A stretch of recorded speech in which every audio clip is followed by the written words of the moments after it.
Guys, like the video, guys, like the video, subscribe, smash the like button, guys, like the video, subscribe, smash the like button, like the video, guys, like the video, subscribe, smash the like button, get African likes up. Guys, we're gonna be talking about Manchester United versus Newcastle post-match reaction. We're gonna talk about Eric Ten Hag and Marcus Rashford. We're also gonna talk about, we're gonna preview the Chelsea versus Brighton overborn and what we expect for tomorrow's match. We're gonna preview also the Manchester City versus Tottenham Hotspur. We will talk about the UEFA Champions League almost heading to the completion. Who do we think is the favorite? Who do we think is the underdog?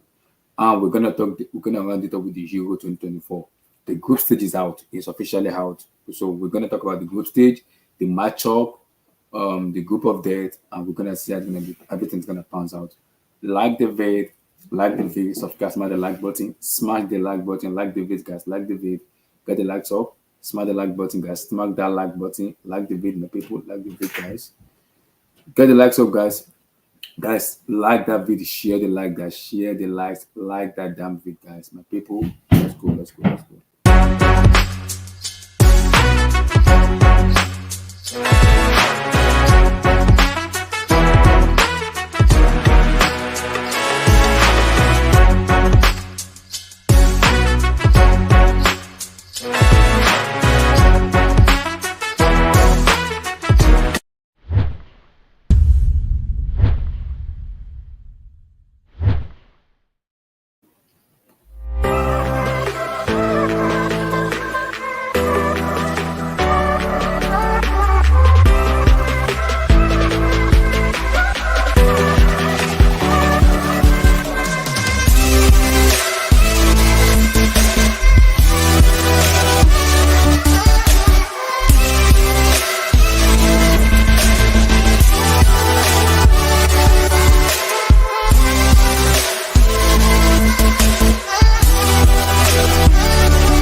Guys, like the video, guys, like the video, subscribe to the channel, subscribe, guys, like the video. So, firstly, let's talk about Manchester United versus Newcastle, because, like I tell people, yes, United have been winning 1-0, like scraping 1-0 win. Well, sometimes they deserve something to do this, and I keep telling people this: when you win 1-0, there is a time it won't feel for you, and I keep telling people that the question I'm asking myself is, what exactly is the style of play of Eric Ten Hag? Because we have this argument of Mauricio Pochettino.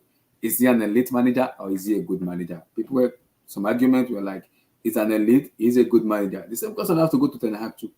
Is Eric Ten Hag an elite manager or a good manager? Because this team doesn't work.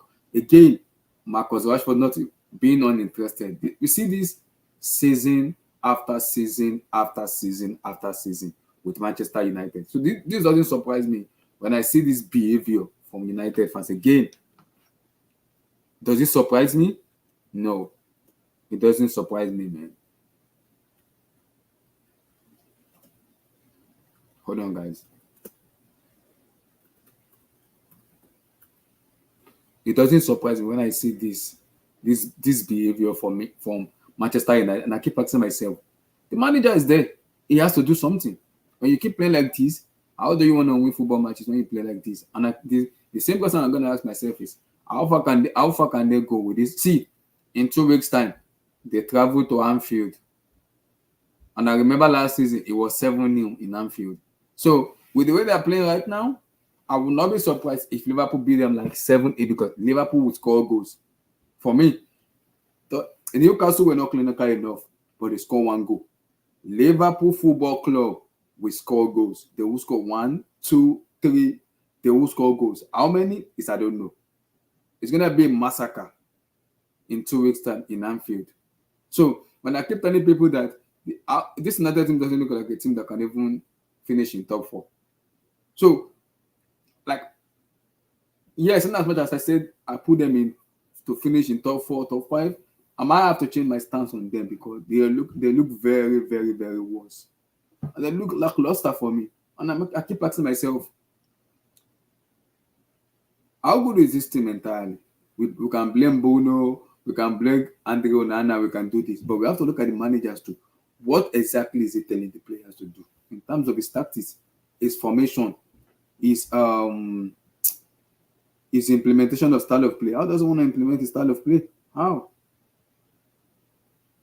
How? Because if you want to implement the style of, you have to implement the style of play where you know for a fact that your players are following the style of play. When players are kind of throwing their towards outside, not being uninterested, that shows me something is going on in the dressing room. Player fighting managers, fighting each other. The dressing room is not good enough. That's not the manager, because you can't keep having a complacent like this. It won't go well. It won't. I keep because we have this argument of, is Andy Onana really an upgrade to David Dahe? For me, no, because I still believe David Dahe is a better goalkeeper than Andy Onana. An argument can be made also too, and I keep asking myself, when it comes to shot stopping, David Dahe is one of the best, if not the best, because he is good in shot. Yes, it might not be good playing from the back, and this is the question now: is Andy Onana really good from playing from the back? From what I'm seeing from me, no, because he invites pressure for himself also too. So I don't think he's a manager that is even good. He's a goalkeeper that is even good from playing from the back. That's me. I don't think it's a player that's good from playing from the back. But again, when we talk about Onana, the question comes out again. It's not Onana's fault. It's a defender fault. Okay, I agree with the defender fault. But is Onana doing the job of a goalkeeper where your job is to save the ball? No, it's not doing it. It's not. So then I will have more confidence in him saying, you're gonna save all this. And I've said it again. They play Chelsea on Wednesday. The mark they can get from Chelsea is a draw. I don't think they will beat us. I do not think they will beat us. Yes, you might have been having some bozo moment, but when it comes to big match, we turn up. The players turn up. After we give us space, they won't even go defensively. It's all about us having our chances, creating those chances, and be clinical. We won't have our chances. It's all about clinical.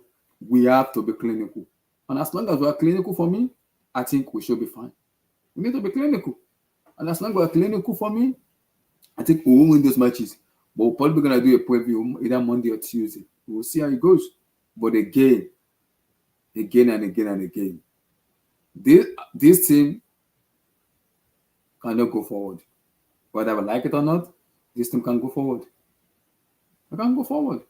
Whether we like it or not, because the same thing happened season after season after season after season. I'm not surprised with what I'm seeing from Manchester United. It doesn't surprise me. And it won't. Will the manager last before Christmas or after Christmas? I don't think so for me. With the fixtures I'm having right now, I don't think they'll beat us. And I don't even think they'll beat Bayern Munich in the Champions League. Okay. Bournemouth, maybe not. It's 50-50. With Bournemouth, it's 50-50. Maybe not. Okay, let's say they beat Bournemouth. Are they beating Liverpool in Anfield? I doubt it. I doubt it if they're gonna beat Liverpool in Anfield. I doubt it. I don't see that happening. I do not think they will beat Liverpool in Anfield. That's me. I don't think so. I do not think so. I don't think they're gonna beat Liverpool in Anfield. But again, question needs to be asked from the manager themselves. We can blame the goalkeeper, we can blame the defender, but we have to look at the managers too. What exactly is it implementing to the players? What is it telling them? What is it telling them to do? Because for me, I think majority of these matches they've won this season for me is pure individual from the players. I don't really think the manager has a big say per se to what is telling the players to do for me. I think most of the win they've won this season have come from the individuals of the players. And that boils down to my question to the manager. What exactly is telling the players to do in terms of implementing to them? Is it coaching them tactically? Is he analyzing stuff to them, talking to them, improving them, making them better? I don't think so. Because Every season they get dominated in the midfield. They get dominated. Voice privacy. United they are an abomination. I'm not joking. They're an abomination to a club. And people keep talking about this. That for me, this team cannot improve. This team will never ever improve. Whether we like it or not, they will never improve. And if they keep playing like this, they will get dismantled. They will. They will. They will get dismantled. Whether we like it or not, this team does look like a team. And again and again and again and again, I'll say it again. Manchester United is not a team that can give you happiness going forward. This team look lost. They look very, very lost. They look like a team that doesn't even turn out, that doesn't know exactly what they are doing. They look extremely lost. Look lost. So whether we like it or not, they look lost. So it's a matter of, even if they sack them, who are they gonna bring in? That's the big question. If Sir Jim Ratcliffe comes in, who are they gonna bring in as a manager? Because whenever a new ownership comes in, they tend to bring their own people in to implement their own style of play. Who are they gonna bring in? Because we saw it with Todd Bowley. When he came in, we brought in Potter. It didn't work. We brought in Lampard. It didn't work. So now we're settling with Mauricio Pochettino, which is, there are people. So if Sam Jim Ratcliffe comes in, who does he bring in? Who does he bring in?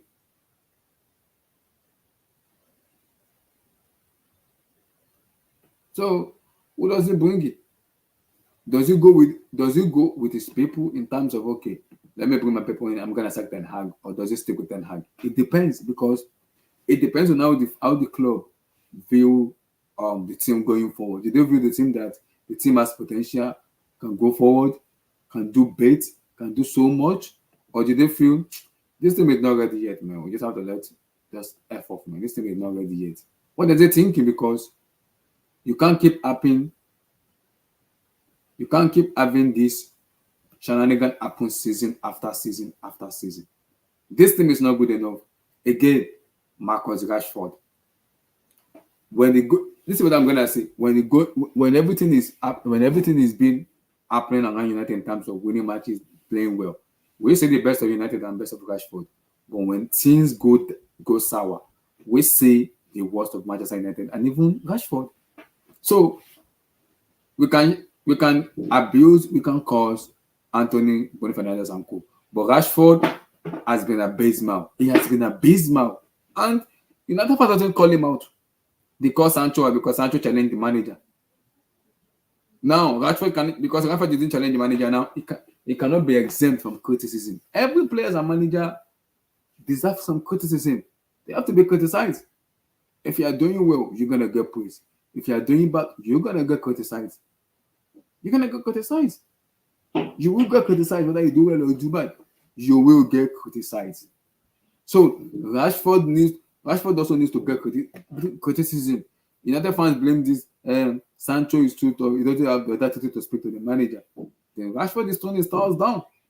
He's feeling as if I don't even care about this team anymore. I don't give an F. Get me out of here. What did I sign up for? That's what he's looking for me in terms of the way he does stuff for me. He doesn't look like someone that wants to play for this club. Like, he looks like someone that is happy. He looks like someone that is not happy, is being forced to do what he doesn't want to do. And I'm asking myself, what is going on with this team? This team doesn't look like a team that want to win football matches. They look like a team that is just lost. This team is lost, completely lost. And the more we say this stuff, the more this keep going on. The more Manchester United look like a team that doesn't know exactly what they are doing. They don't know exactly what they are doing. They don't know. So for me, we can't keep how do I put it? Side-tracking teams when we know exactly what the problem is. Manchester United, especially the players, are abomination to football clubs. The football clubs. So whenever we talk about football club and the way they can do things, and we talk about a lot of stuff, we talk about United a lot. They are an abomination to majority of the football club. Whether we like it or not, an abomination. So we have to football fans need to understand what needed to be done in terms of going forward, because this team cannot win you matches. Even if they win matches, they are not consistent enough. They're not. From the goalkeeper to the defender to the midfielder to the attack to the striker. Even to the manager is because we have the discussion about elite, not an elite, good, very good. And the same question keep coming out. Is Eric Ten an elite manager, or is he a good manager? I don't think so. Again, I look at the player in the disposal. Okay, he didn't get his first choice. He wanted Mason Mount, he got Mason Mount. He wanted Amrabat, he got Amrabat. He wanted Rasmus H, he got Rasmus H. He wanted Andre Onana, he got Andre Onana. He got majority of the player. He got majority of the players, and those players he's gotten as is have been going forward in terms of improving the team. Maybe not. This team has regressed, especially the players is signed up for. So what exactly is not the problem? And for me, that's on the manager. Tactics is being wrong. Implementation of philosophy is wrong. The way he talks to the player with the way he wants to send his ideas out, for me, is also wrong. For me. So it's all about how does he fix it? I don't know. So this team doesn't look like a team that want to compete. And I keep telling people again, Manchester United is an abomination to football. They are an abomination to football. They are, man. No.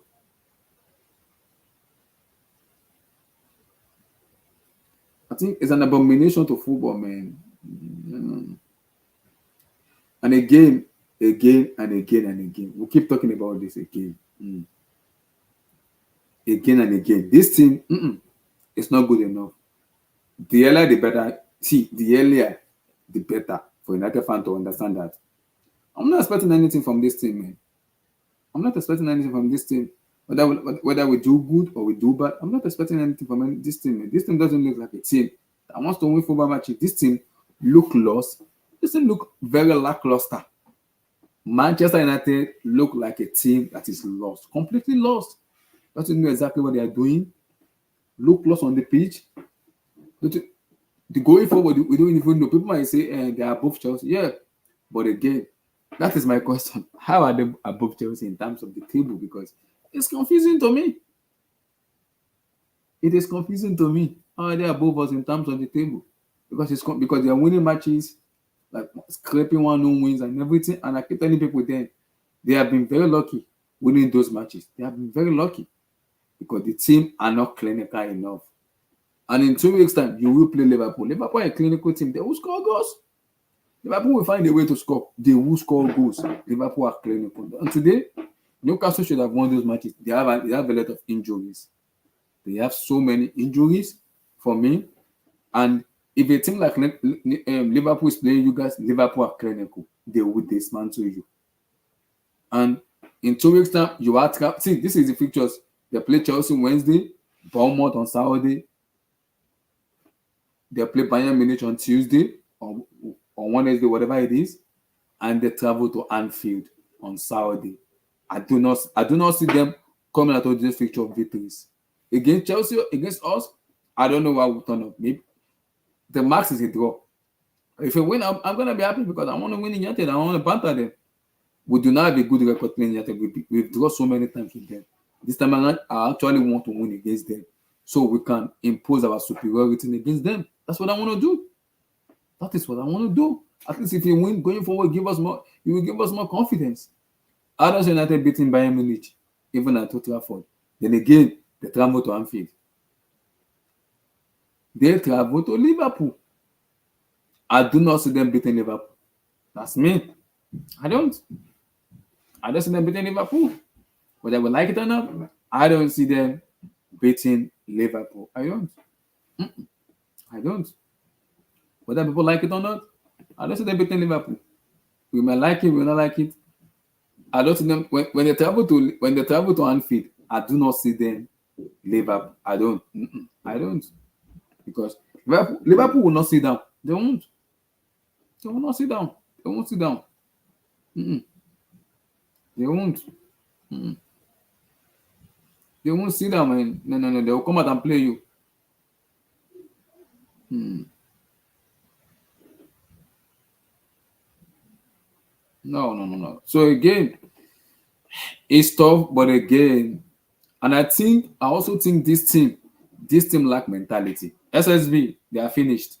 This Man United team lack mentality. They lack serious mentality. A lot of even from the captain is Bruno Fernandes. Oh my days, they lack mentality. We talk about Rashford this, Rashford that. He has been abysmal in the last couple of matches. He's been abysmal. He's been poor. I will not lie to you, he's been poor. But again, United are scraping wins because they have qualities in them. But when they face quality opposition, they will lose matches. And it happens today. For me, Newcastle should have scored in the first half a lot of time. They missed so many chances, and I understand because they have a very injury prone team, which I understand. They do, which I understand. They do have a lot of injury prone players, which I kind of understand them. I do understand. But again, this United team doesn't look like a team that want to win football matches. They look like a team that is very lost, like a team completely lost. Lost, out of shape, doesn't know what they are doing. Completely done. Lost, out of shape, doesn't know exactly what they're doing. So that is Manchester United for you. This team is beyond joke. United is beyond joke for me. I don't even going forward, I don't know. Because like I said, we play them on Wednesday. And the least I need from the boys is performances for me. For me, the least we can get from the boys is what? Performances. That's it. That's it. That's it. They have to turn up. I know it's Old Trafford. Just play your game. You're gonna win. I don't want us to rely too much on referees. Guys, like the vid. Guys, get the likes up, guys. Get the like, guys. We are getting a very small likes. Guys, smart. If you haven't liked the vid, guys, please like that vid, guys. Please like and subscribe, my people. Like and subscribe. If you haven't done so, please do that. Do us a favor, guys. Do us a favor. Like that vid, guys. Subscribe, smash the like button, guys. Like that vid. Get that likes up, guys. Get that freaking likes up. If you haven't done that, please do. Get the likes up, guys. Man United is finished. SSB. I don't know how to explain, man. We need to talk about Rashford, man. SSB, Marcus Rashford. Because today you look uninterested. And again, this is why I'm having a go at Ten Hag. You question Jadon Sancho's training regime in terms of it doesn't show up in training and everything. You send him out on dry. But again, the question has to go again. Then is Rashford doing the same thing? I think he's doing the same thing today. Look uninterested for me today. The same thing Rashford and the same thing Jadon Sancho do that is being thrown out of the towel by United fan base and even Ten Hag himself. The same thing Rashford is doing. It's uninterested. It doesn't look like a player who is interested to play football. It's like, what the fuck am I doing here? What's my business here? I'm out of here. So it doesn't look like an happy player who wants to play football. And that bounds on to the manager. That is tactics, communication, connection with the family. It doesn't have it. It doesn't have it. And I'm looking at this team. They are winning based on individual. And I'll say it again. In 2 weeks' time, December, I believe the 20-something, you are going to travel to Anfield. Lord have mercy. Lord have mercy on Manchester United going to Anfield. It's going to be a massacre. We'll be there. It will be a massacre in Anfield. We know what happened last season. 7-0. Oh, Lord have mercy on Manchester United traveling to Anfield. With these performances, you will get annihilated and destroyed by Liverpool. See, Newcastle are forgiving you because they have injury players. Liverpool will not forgive. Liverpool Football Club will not forgive you. They will score goals. How many? I don't know.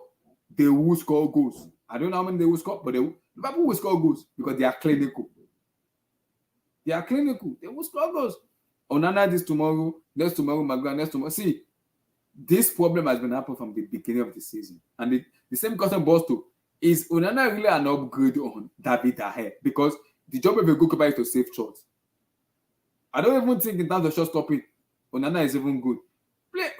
We say play from the back. I don't even think Onana is even good playing from the back. For me, sometimes it look lackluster. It look very nervous playing from the back, and I'm like, you brought players into the club.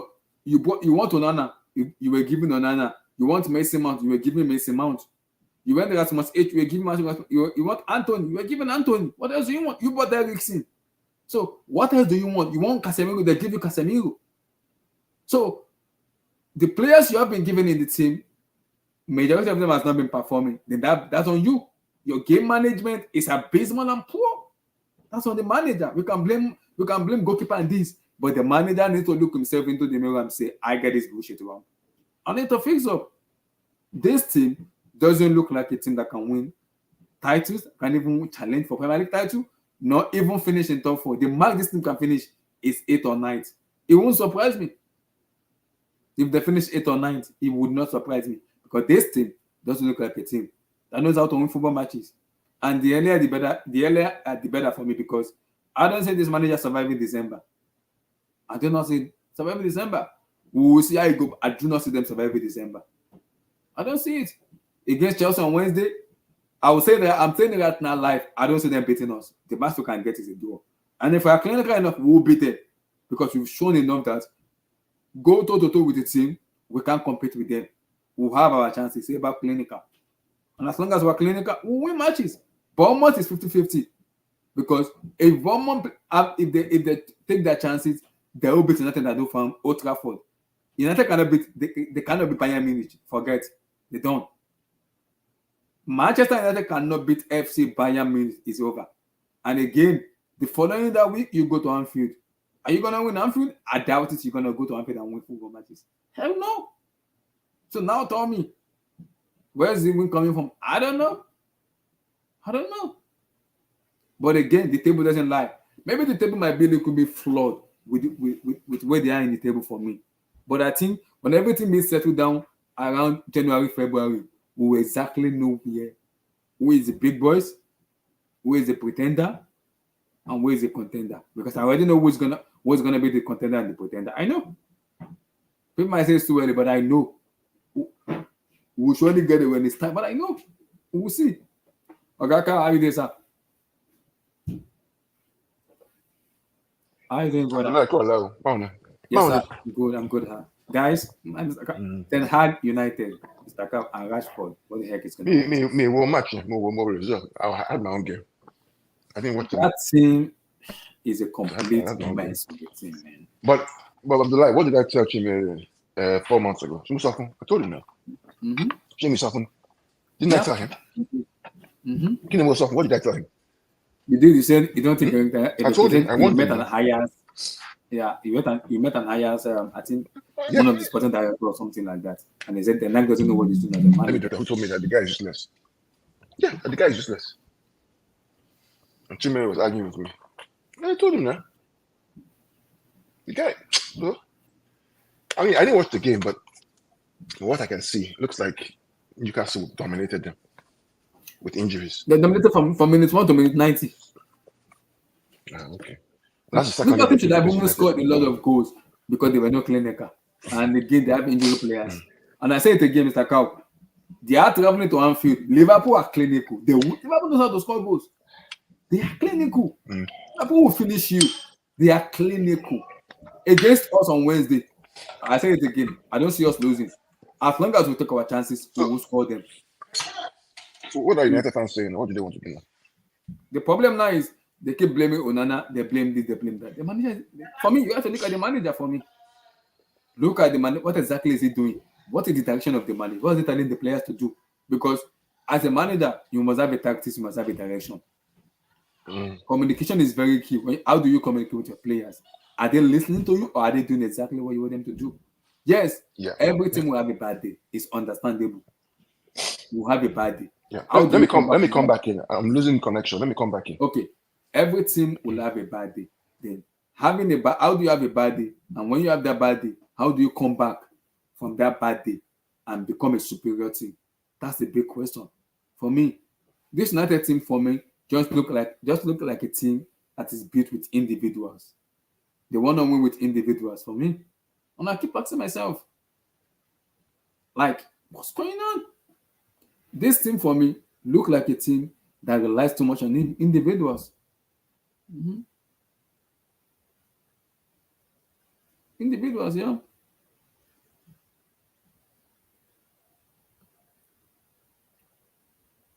It's individuals, man. And it is tough.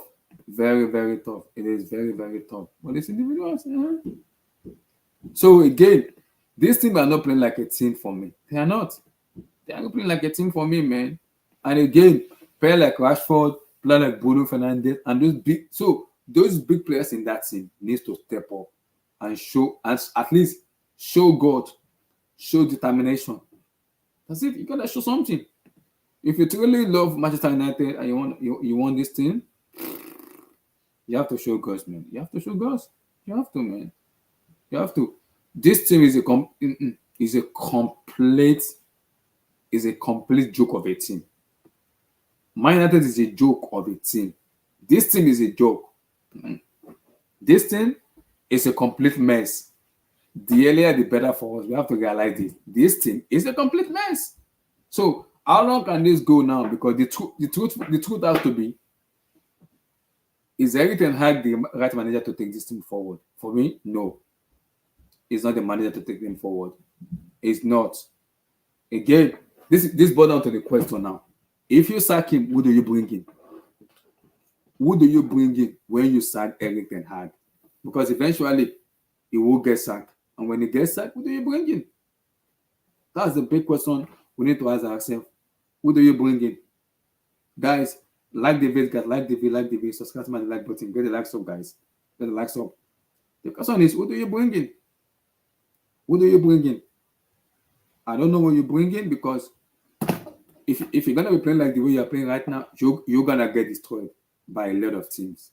A lot of teams that is clinical, that know exactly what they are doing, they will dismantle you because they'll know how to beat you. They'll know how to beat you. They will know how to beat you because they're a very good team who is clinical. A team that is clinical knows how to win and who knows how to win and will batter you. They know how to win and they're clinical. So whether I would like it or not, United is not a team at all. There is no chemistry, no cohesion, no leadership, no chemistry. No communication in this team at all. This team has lost a lot of This team has lost a lot of direction for me. Has lost a lot of direction for me. They have lost a lot of direction for me. This team doesn't have a direction for me exactly. They don't. For me, they do not, man. They don't for me. They don't for me, man. Direction in this team is completely quack. And if a team doesn't have a direction, you have to look at the manager. What is the manager telling them? What instruction is he giving them? What direction is he giving them? What is he telling them to do?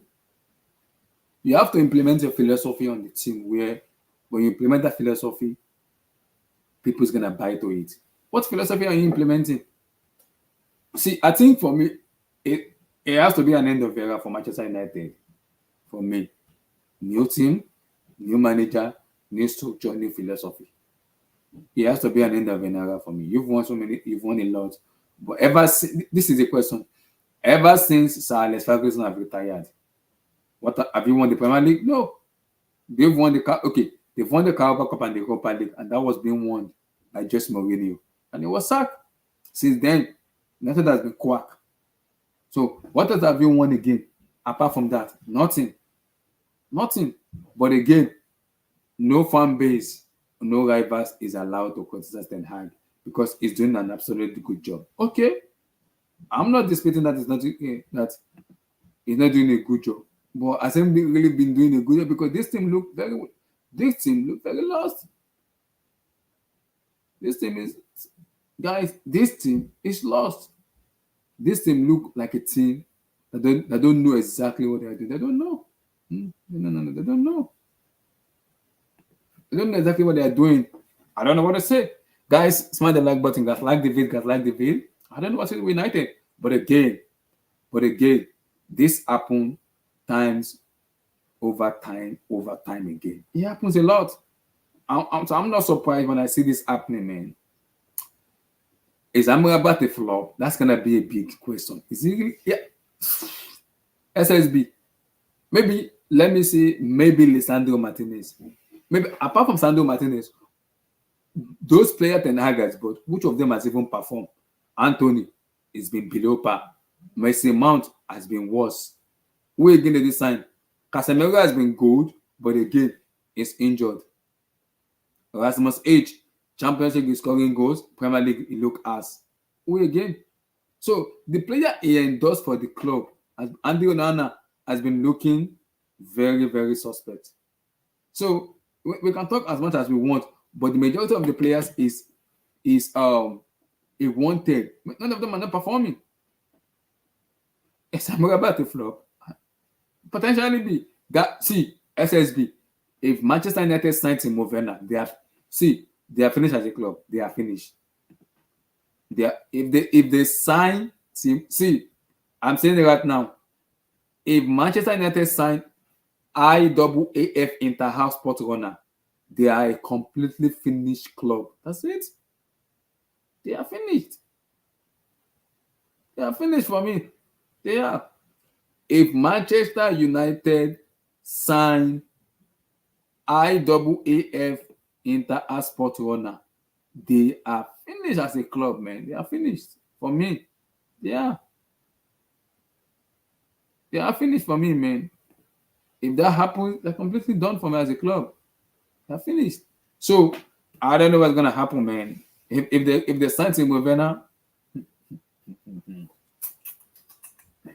they should liquidate the club. They should just liquidate the club and say, okay, it's time to go. That's it. That's it. But again, this boils down to what the new ownership. What does Jim Ratcliffe want to do? It's gonna be the new ownership. What does he want?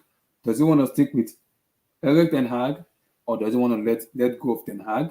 What does he want to do? That's gonna be a big discussion that will be had in the boardroom. If they let go of Ten Hag, who are they bringing in? Because in my head right now, no big manager is available. Maybe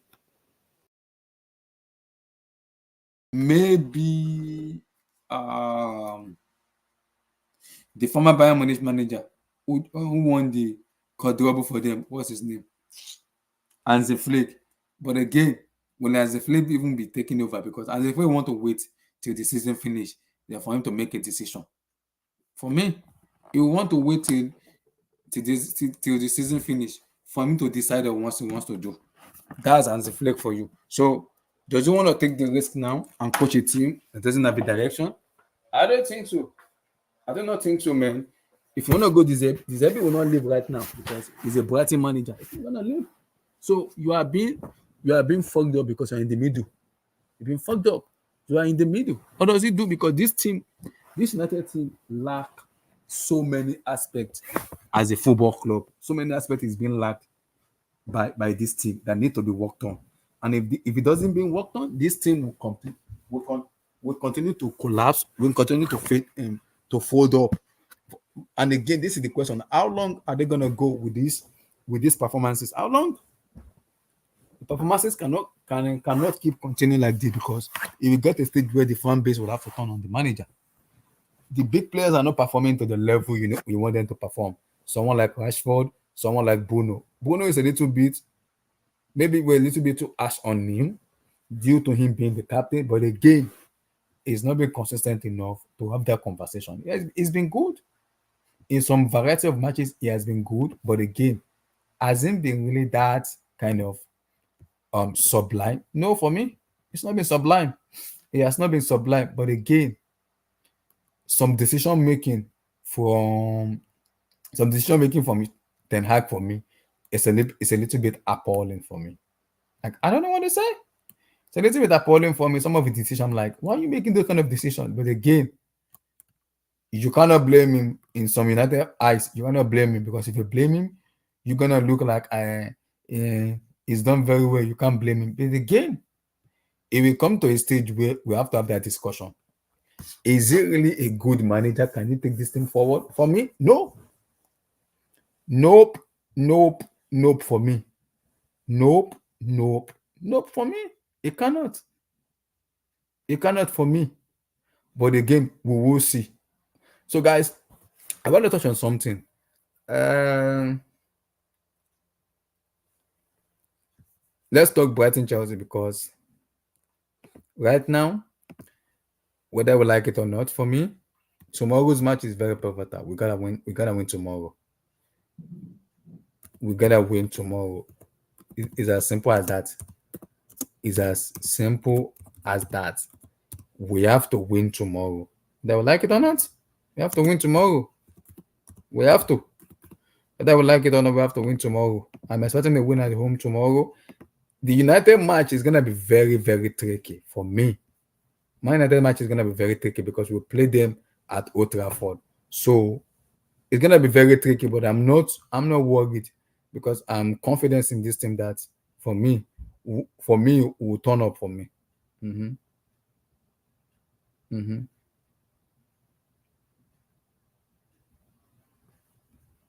So I'm not kind of worried at all on Wednesday, because I know we're gonna turn up on Wednesday. But tomorrow's match is very pivotal because we have to win, man. What can Newcastle? For me, I would say I want to see how far they can go in the Champions League in terms of if they beat AC Milan, and again, I don't know what Dortmund and Paris Saint-Germain will play. Let's say they finish, maybe they go through to the Champions League round of 16. Then again, can they go far? I'm not sure. Maybe, maybe not. If all the other players come back fit and ready, I think they can go far because they don't have a bench. If all the players can be fit and ready to go, the injury players come back, they are ready to go by February for me. I think they can go far in the UCL. Maybe quarterfinal. I don't see them finishing going semis, but I will be surprised if they go far for me. But I'm not sure, but we'll see. We'll see how far they can go. But in terms of the Premier League for me, I think with the way they are playing right now, they have a very good record at home. They only lost 2 matches at home. So if they can win all their home matches and maybe win some of the away matches, because away matches for me, they will win some, they will draw some, and they will lose some. So it's a matter of how many minutes are they gonna get away for me. Now it depends. If they can win their home matches, I think they should be fine for me. I see them finishing in maybe fifth or fourth, maybe finishing in the Champions League spot again. Very possible.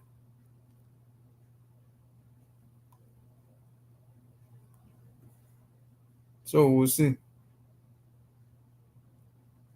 We'll see. We'll see. But SSB for me is five or six, 4, 5 or 6. We'll see. We'll see though. We'll see. We'll see. It depends, but we'll see. For me, because I think if they get their injury players firing and get ready, maybe by February. It depends on what they do in the last match of the UCL. Then for me, then we'll see how far they can go in terms of the UCL. But right now, I can't easily predict to say this, but we have to wait and see how far they can go. Then that will be a big judgment to have on them. But again, we'll see. Newcastle has been very good. I kind of like them because they've been very good team. Good manager who knows how to coach the team, who is well drill the team very well, knows how to coach the team. So we'll see. And in terms of our match tomorrow, no excuse for us. We have to win that match tomorrow. No excuse. Win tomorrow, have the momentum, go to United match on Wednesday. If we win in United, I'll be happy. I'm like, yes, finally, we can move forward. Win United on what? On Wednesday, and I think we play Everton or Sheffield United. I'm not sure. I have to check the table. I have to check the fixtures. So I think we have some favorable picture with the players coming back like Okonkwo and Lavia for me, then that will also help us going forward. So it's all about finding the right players, getting into gear in terms of momentum and consistency. Like I said, it's all about consistency. We have to be consistent. If we want to win football matches, we have to be consistent. It's key. The consistency is key. As long as we are consistent, for me, we should be good. As long as we're consistent, we should be good. We have to be consistent for me. We have to. It is very, very important and very, very paramount. We have to be consistent. So, and as long as we are consistent for me, too, I think we should be. As long as we are consistent for me, we should be fine for me. We're good. So it's all about my problem is all about our consistency, which hasn't showed enough for us. We play good today, tomorrow we play hustle or awful. So we have to be consistent in the way we implement our ways of playing football and our styles and everything. And as long as as long as we are consistent for me, we should be good for me. I thought this team to kind of come out good and play very well. But again, it's all about consistency. It's all about consistency. We'll see how far we can go. Well, but I said we got to Newcastle. maybe fifth or sixth. Potentially, we will see how far they can go because how far they can go it depends. Brighton is an open team. Chelsea will but SSB, the problem is we have to be clinical at home. So we have to ban what happened against Newcastle. We have to go out tomorrow from the minute one. The intensity have to be high tomorrow. Go out there and play and win. That's it. Go out there and play football and win. Very simple. Win tomorrow. Then prepare for because I don't know why we should have played today. Why do we play on Sunday? We're gonna play United on Wednesday, so we must have enough rest. We play. I don't understand with people that are doing the Premier League schedule. We play tomorrow. We're gonna have 1 day recovery period. We're gonna just train for like 1 day. Make any sense, man? It doesn't make any sense for me. But again, tomorrow is a must-win game. We gotta win. Period. We gotta win. It's a must-win game. Whether we like it or not, we gotta win tomorrow. I cannot stress it enough. We have to freaking win tomorrow. Period.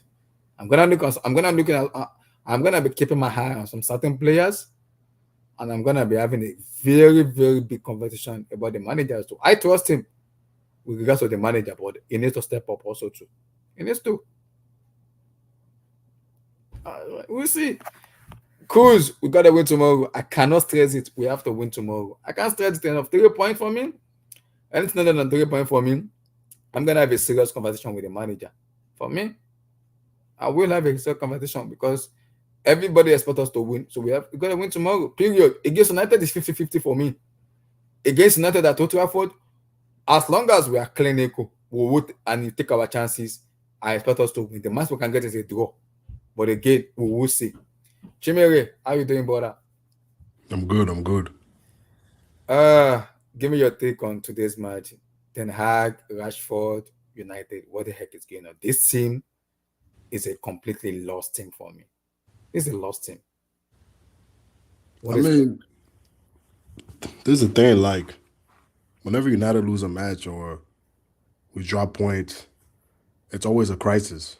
But you're playing Newcastle at St. James Park, so the result shouldn't have been a surprise. The performance was bad. And I think the performance was bad because Ten Hag got his tactics wrong and also his team selection wrong. When you're playing against a team like Newcastle, you know they're going to press you. You know there's going to be intensity. So you don't play McTominay and, in the midfield. You play like guys like Mano and Amrabat who keep the ball, who slow the game down, who, you know what I mean? That's what you need when you're playing away. You don't play end-to-end. You don't play end-to-end away against a team like Newcastle who wants to play that way. You slow the game down. And that's the same thing we did against Gala.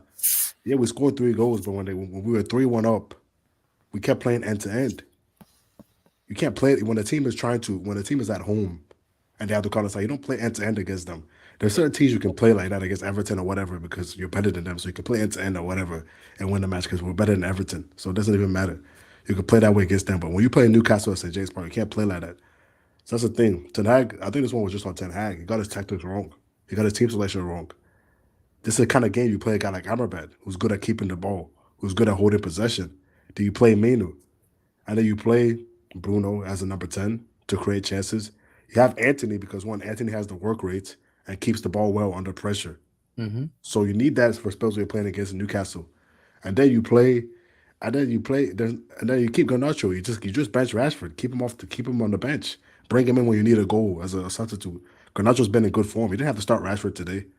Because you're playing guys like Rashford etc., who thrive in an open game. But you're playing away. You can't play that kind of style against Newcastle. That's what, that's why the attack was so poor today. You can't play like that. You need to control the match. You can't play end to end against Newcastle at St. James Park. So this one was just on Ten Hag. It wasn't on the players. It wasn't on anybody else. It was on Ten Hag. He got his tactics wrong today. It was wrong. There's been some games season where it's been on Ten Hag. There's been some games where it's been on the players and individual errors. There's been some games where it's been unlucky. There's been a bunch of things this season, but this one was on Ten Hag. This one was on Ten Hag 100%. It was on the players. It was on Ten Hag because you can't. You should know better to play the team you played today against Newcastle. So, you can't. You should know better than to do that. but going forward now, how far do you want to give Ten Hag going forward as a manager? Because this can't keep happening. This can't keep continuing. You're gonna play Liverpool next in 2 weeks' time, and I can guarantee you, Liverpool are clinical than Newcastle. They will score goals. They are clinical. No, but if he plays the right team against Liverpool, they shouldn't be able to beat us that bad. I mean, you're Manchester United. You have the players. I mean, to be fair to him, we have three midfielders injured. So to be fair to him, there wasn't many options still. And McTominay was in good form, but still, you can't. You have Amrabat still. This is a guy you wanted. These are the kind of games you got to play him in. So it's just under Ten Hag, man. You got to set up the team in a way where you can get a result from Liverpool. You got it. You have to. You have the players to do it. You have the players to do it. You just got to execute the game plan. That's what we did. That's all you have. That's all you have to do. Execute the game plan. Pick a way you want to play. But you have to pick the right players to execute that game plan. You can't play McTominay, etc. against Liverpool. You can't play end to end in these big away matches. You cannot. You can't be giving other teams 20 shots on goal in a match. You gotta. The number one thing when you play away in the Premier, you gotta solidify the defense first. You gotta think defense before you think attack. Think how can I solidify the defense, and then how am I going to attack first? That's what you do first. You don't think, oh, I'm gonna play guys in a good form. McTominay was in good form, but so what? He doesn't fit the way he doesn't fit this match. You gotta when you're playing at St. James Park, the number one thing you have to do is you gotta realize you gotta take the crowd out of the game because Newcastle will press you. You know they're gonna be intense. So how do you take a crowd out of the game? Control the game. You control the ball. You keep the ball. So you play players that are going to keep the ball. I know the scary part about it. Newcastle have only lost 2 games in the Premier League, and they've won every of their home game. They've lost to Manchester City and Liverpool, and both are St. James's Park. You know what those two does? They kept the ball, and that's the game over. Even with 10, they only lost. They've beat every other big team in the Premier League. Newcastle have beaten everybody. And you see, even against Arsenal, Newcastle struggled. They scored off for we can. I didn't even watch that match, so I don't know what we can say. Yeah, they scored goal, but the goal was a little bit of controversy. Because there was a controversy with the goal, but Arsenal controlled the ball in the match. They kept the ball. You have Amrabat. Why is he on the bench in this match? You need him in this kind of match against Newcastle. You need somebody to keep the ball. Mano is good at it. Mano's a kid, and you play McTominay and Mano. You're gonna have no control over the midfield in that match, and that's why we're giving away so many chances. There's no control over the match. You can't win that way if you're playing away. That's why I said this one was on Ten Hag. You can't win that way. Even against Gala. You can't, you know what I mean? The match was too end-to-end. You can't win like that. You cannot win like that in a away match against good teams. Where are you at with Marcus Rashford? Where are you at with him? I mean, because we criticize managers a lot when they do bad. We have to have a competition with Rashford. He has been, for me, he's been below par this season. From the beginning of the season, he has been below par. And we talked about Ten Hag calling out Sancho, challenging him. Marcus Rashford's decision making and his head, his mentality has been below. He's been poor. The same thing Sancho did in the training. I think Rashford is doing the same thing, but I think Ten Hag is kind of covering for him. Which I'm like, okay, if Sancho is calling you out as a manager, and it's because Sancho believe in himself, I'm better than some of these players in the team. I deserve to play. Let me show what I can do. Yeah, but Sancho, I mean, the thing between Sancho and Rashford is when Sancho got his chances, he didn't capitalize. Yeah, I agree. Rashford got his chance last year and he capitalized. Mm-hmm. See, the thing with Rashford do you think his mentality that is being the problem? I just think the team is a bad form because every team has a main man. And at the end of the day, Rashford is our main guy. So when he's not playing well, the team is not going to play well. Because you look at last year, Rashford was really the only one who scored consistently for the team. That was it. Like, really, he scored like 40 goals, and the next post person was like 11 goals, and I think that was Bruno. So it's no surprise that when he's struggling to score, the team cannot score goals. There's no other consistent goal scorer. Because you look at us last year, Rashford it was mainly because this is the thing we realize. Most of our games last year were chaotic end to end, and that a player like Marcus Rashford, he thrives on the chaotic games that are end to end. But when you're playing on away matches, you see why we struggle so much in the big away matches. When you're playing away matches, you cannot play that way. You need to control the game. You need to keep the ball for periods. You can't keep playing end to end, giving teams chances. It can't work. Look how many shots we've given up in the last 6 matches. 106. Wow, that's the 106. And then, that's why when people keep telling me, oh, Onana this guy's facing 15 shots a match. Like, that's, you know what I mean? That's why I say it's on Ten Hag. You can't be giving away that many chances per match. And maybe you can say, oh, injuries, whatever. But still, other teams have injuries, man. You got to figure something out, man. If you're gonna go full high press, then go full high press. If you're gonna play defensive, then go defensive. But pick something. You can't be halfway. Pick something. If you're gonna play a high line, just play it. But if you're gonna play a deep block, play the deep block. But you can't. You cannot go halfway in. Because the press is terrible because the fullbacks don't even back the press. So it's easy for us to just play through it's easy for teams just to play through the wide areas. Newcastle was having so much joy in that game during, on the sides today, on the wide areas. So what I'll say is just don't press. Just play a mid block. Just get rid of the press because we can't press well. But because when I look at this United team for me, you guys win with individuals, and I'm like, there's no collective in this team. We can see. I'm gonna say it right now. We can criticize Bruno as much as you are, but that guy is for me, he's the only quality player in that team. We can banter, we can talk about rivals and everything, but Bruno Fernandes is only quality players in that team that I say, okay, this guy, he can play for Manchester City, Liverpool, Chelsea, any club in world football. No, but Bruno Fernandes will play there because he's but even like, for example, like even Rashford could, like, you look at a player like Rashford, he could. But this the thing. This is what I keep saying. Like, it's not really a combination of the players. It's not really a combination of the manager. It's both. Because like I said, there's been games this season where I've looked at Ten Hag and I'm like, this loss was purely on you. It wasn't on the players, it was on you. But there's a matches also where I've said, okay, Ten Hag got it right, but the players made mistakes. There's also been matches where it's like we've just been unlucky with decisions or whatever. But to be honest, at the end of the day, man, like, I don't want to sack on the manager because at the end of the day, it's not going to change anything, to be real with you. It won't look good. You play us on Wednesday. No, because against Chelsea is a different entity because I know what we're going to get from when we go up against big team. I know. So after that, you play Bournemouth. Bournemouth is 50-50 because Bournemouth will be like, okay, we can easily defend. We'll have our chances we take. Fine. You cannot beat Bayern Munich at Old Trafford. That's, for me, I don't see you beating Bayern. But even if we beat Bayern, we still need Copenhagen and Galatasaray. Exactly. And again, after that, you travel to Anfield. Lord have mercy. Good luck with that. Because in Anfield, Lord have mercy. Because we should have won that Gala match, man. We should have won, and people will say it's like that. That's what I always say. Like, we were 3-1 up. So when you're 3-1 up, when you're playing away, especially to say, what are you supposed to do? Control the game. Control the ball. Keep the ball. But we're still playing end to end. I knew Gala was going to come back because why are we still playing? Why is the match still so open? You're up 3-1. Keep away from home. Keep the ball. Slow the game down. But we kept playing end to end. We kept playing, and when you have guys like McTominay in the midfield and all that, you're only gonna play end to end. Because McTominay's not a midfielder he's not gonna come back deep. He's not about when I look at this United team, when the quality of opportunity you guys are playing, if they are clinical, they will beat you guys. Yeah, because Abdullahi, look at the midfield. You have Mano and McTominay. Mano is a kind of midfielder where I like that guy. He can kick the ball. I like that guy. But that guy is a baller. But you have McTominay. Todd Bowley, are you listening to me? Todd Bowley, are you listening? Fuck off with this. He's 18 years of age. Are you listening? No, but Abdullah, you have McTominay who's a box crasher. They have Bruno who's the number 10. So there's not going to be any control there because you have only one midfielder who's going to come deep to play the ball. But you're playing away. That's what I'm saying. When you're playing end to end, there's no surprise you're going to give up so many shots per game. That's what I'm saying. It's on Ten Hag. You have Amrabat. There's the kind of matches you need a guy like Amrabat for.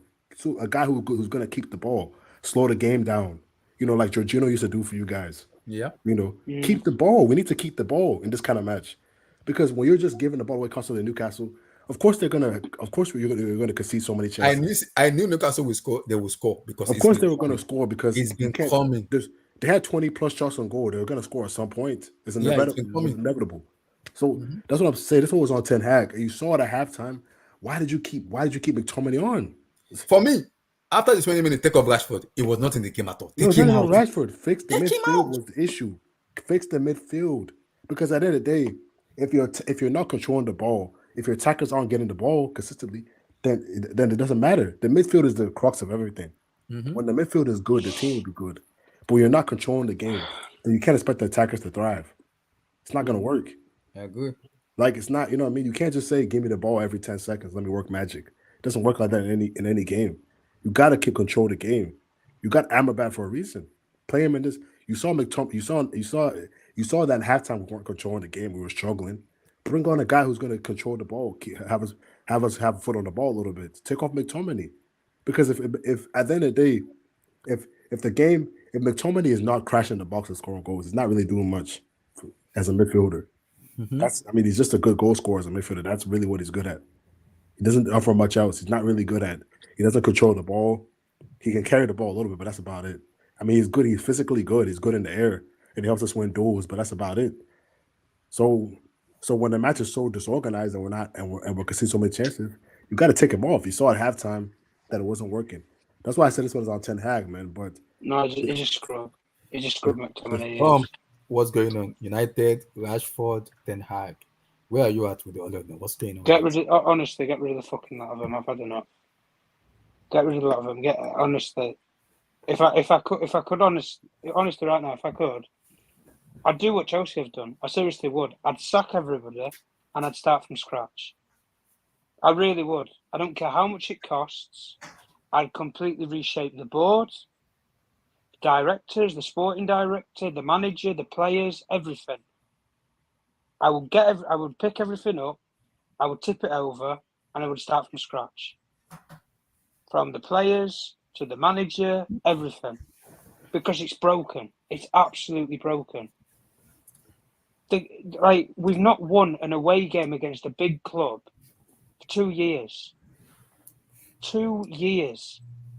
It's a disgrace. The way that we've played all season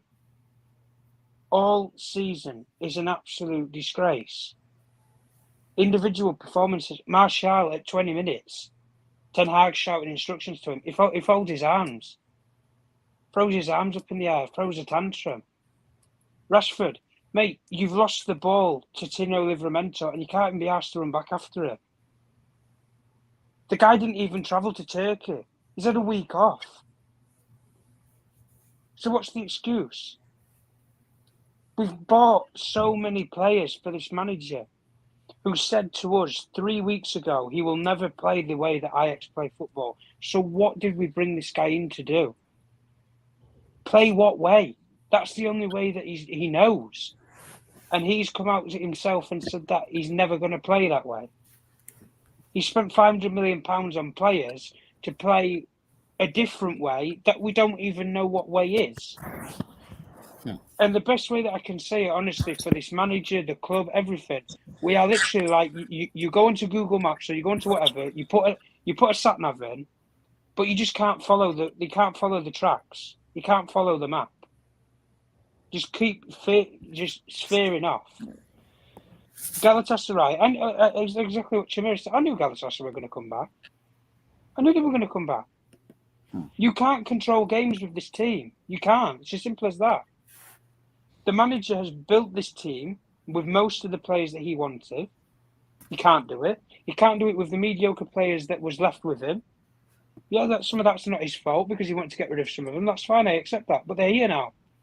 You have to work with what you've got. Not every manager in world football is happy with the team that they've got because they're not. They always make adaptations, changes. Given Klopp saw last season, he said, this midfield ain't good enough anymore. I need to change it all. He got rid of his captain, Jordan Henderson, shipped him off to Saudi Arabia. Got rid of Fabinho, bye, Saudi Arabia. Over the years, he got rid of Wijnaldum. He's got rid of loads of players that have been key to that Liverpool team. Mane, Firmino, replace them. But we can't replace Scott McTominay. We can't replace Marcus Rashford. Why? Because they're academy players. There shouldn't be any nostalgia towards academy players. There really shouldn't. You can make so much money off of selling young players in world football right now, because anybody pays top dollar for potential and talent. And at the end of the day, the way that we play right now, football-wise, is disgraceful. Absolutely disgraceful. And the way that we've played football, even for the last 5 years, Mourinho, Ole, Rangnick, Ten Hag, the last 5 years, I can't say that there's been anything different. It's literally the exact same. The goalkeeper boots it 60 yards up the field and chase after it. Or we sit back and play on the counter-attack. That's it. That's it when we have the ball and when we don't have the ball. That's how we play. And that's how we've always played for the last 5 years. And honestly, do I think it'll change? Probably not, no. But if you stick with Erik ten Hag, I don't see us making top 4. And if you get rid of Erik ten Hag, I don't see us making top 4. But when this guy says he'll never play the way that he's known for playing, what are we supposed to believe in? What are we building towards? What is he trying to cook up? What sort of style of play? How does he want his team to play? Because what is there any hope of? We're not winning trophies. We're not going to make top 4. We're not building a style of play. So what's the point in keeping him here? Seriously, there isn't any. We're losing games consistently. We're out of the Champions League before we've even started to get to the competitive part of the group. And we can't even get out of the group stage. It's absolutely embarrassing, and I'm sick and tired of it. And yeah, if I'm being completely honest with you, we'll probably get rid of him by Christmas. Because in the next couple of games that we have, you've already outlined it. What do you bring in then? Honestly, this isn't what I would do, but this is what we will do. We will get rid of Erik ten Hag by Christmas. You will probably see Darren Fletcher, Steve McLaren, some bullshit partnership like that till the end of the season as interims. And then we'll just get the best manager that's out there. For me, in my head right now, only manager that are available, Zidane still not take over. That's not bad. He's not fuck coming. Zidane. Zidane Okay, Hansen Flick, you want Hansen Flick? It's available. Zidane's a pipe dream anyway. He never Julian wants Nagelsmann. No, he never wanted Abdullah to come to England as a player, so we'll never want to come as a manager. Simple as that. Abdullah Hansi Flick, the way he wants to play with this team, my goodness. With this team, my goodness. Rangnick 2.0, Shamiri, that. Rangnick 2.0. Lord have mercy. Hansen Flick with this team, you're gonna get burnt out. You will get burnt Guaranteed. out. To be honest, man, get burnt out. To be honest, like, this is the sad part. I think Ten Hag is probably the best option we have. And that's the sad part of it all, man. He's the best option, but he's also the worst option right now. Because, like, when he said he will never play the style he want to play, that's alarming. That tells you he knows he can't. Shamiri, I'll ask you a question as a fellow United fan. When he went for this job interview for Manchester United, what do you honestly think he said to them? To actually get this job? To make himself stand out? Because if he's not mentioned the way that he wants to play with Ajax and he wants to do that with Man United, how has he got this job? To be honest, I think the plan when he first got here was he wanted to play his style. He wanted to do all that because you saw the first 2 games we tried to play possession-based football, but it went horribly wrong. So I think after that he's just like, I think after that he was just like, I just gotta play pragmatic because of these players that just can't play the way I want to play. But for me, at the end of the day, man, like the way I look at it as a manager, man, it's like, bro, if you can just sell me something, like if you're gonna tell me like, look, it's gonna be painful at first, but I'm gonna stick with my style of play. I just stick with me until I get rid of the guys that can't play it. Then I'll be like, okay, if we finish 8th or whatever, cool. But you're better towards something, But you're better towards something. But it's like that's what I like about managers. Even if you wanted to say it was such as like Ange, for example, he said, "Listen, whether I'm in the J League, whether I'm in Scotland, or I'm in the Premier League, if we're 9 men down, we're still going to play the same way. It's simple as that." And that's that's what managers should be. Unless you lose, I can accept it. Unless you're losing at 5-0, and then shut up shop. That's fine, no problem. Completely abandon the plan. But we don't have anything right now. That's the thing. There's no belief. We're not going to win trophies. We're not going to make top 4. He's already said that he's never going to play that way. So, what is he doing here?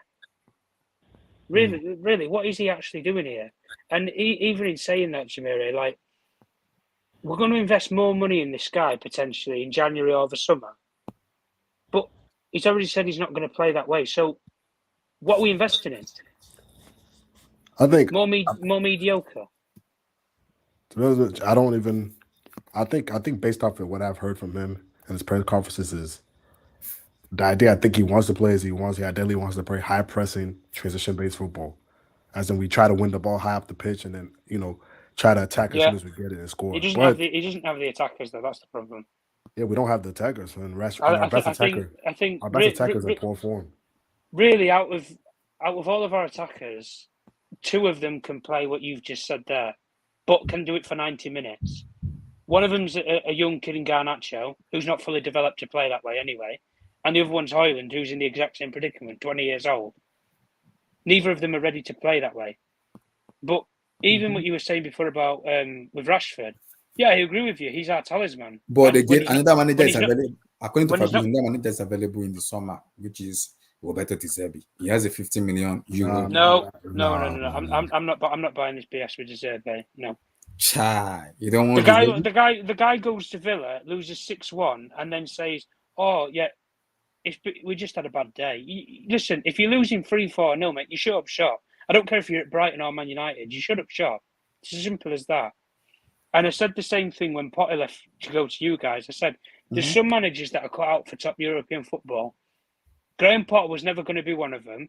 De Zerbi, as soon as he gets a top European job where he has to start and actually win trophies, that's where you'll see if he can do it or not. And honestly, is De Zerbi ever going to go to a top European club and win the Champions League? No. Playing that way, that open. I don't think If I'm being honest with you, I just think he's an Italian version of Bielsa. so. Now this is the question. More advanced. Tom and Jimmy, this is the question now. Because if you sack him, what do you bring it? Because I'm looking at your fixtures. You play Horse on Wednesday. You play Bournemouth on Saturday. Then you play Bayern Munich. Then you play Liverpool. I don't know what. See, I'm confused where the win is gonna come from because.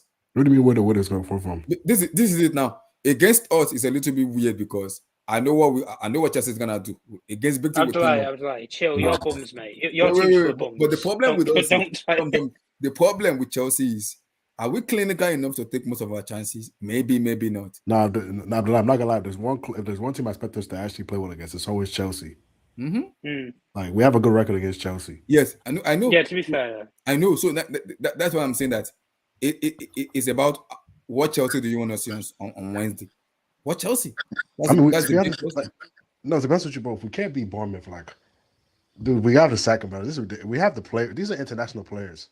Like, come on, this is ridiculous. Like, you should be able to control the game against Bournemouth and win the match. Like, come on. Like, Shamira, they couldn't even do it against Luton, mate, a couple of weeks ago. Like, we have the players. Like, this is. I mean, I don't understand. Like, I don't know, man. It's just simple things I'm seeing. Like, it's like you're playing Newcastle. Like, we got Amrabat. Yeah. We got Amrabat. Like, why aren't you playing him in this kind of match? And we're not keeping the ball. Like, what did you get him for that? Yeah, Jamiri, that's why I said from the first thing that I said even before discussing the game was, if we're going to do anything, listen, start from scratch, rip the whole of it out and start again. I would completely turn the club on and capsize it.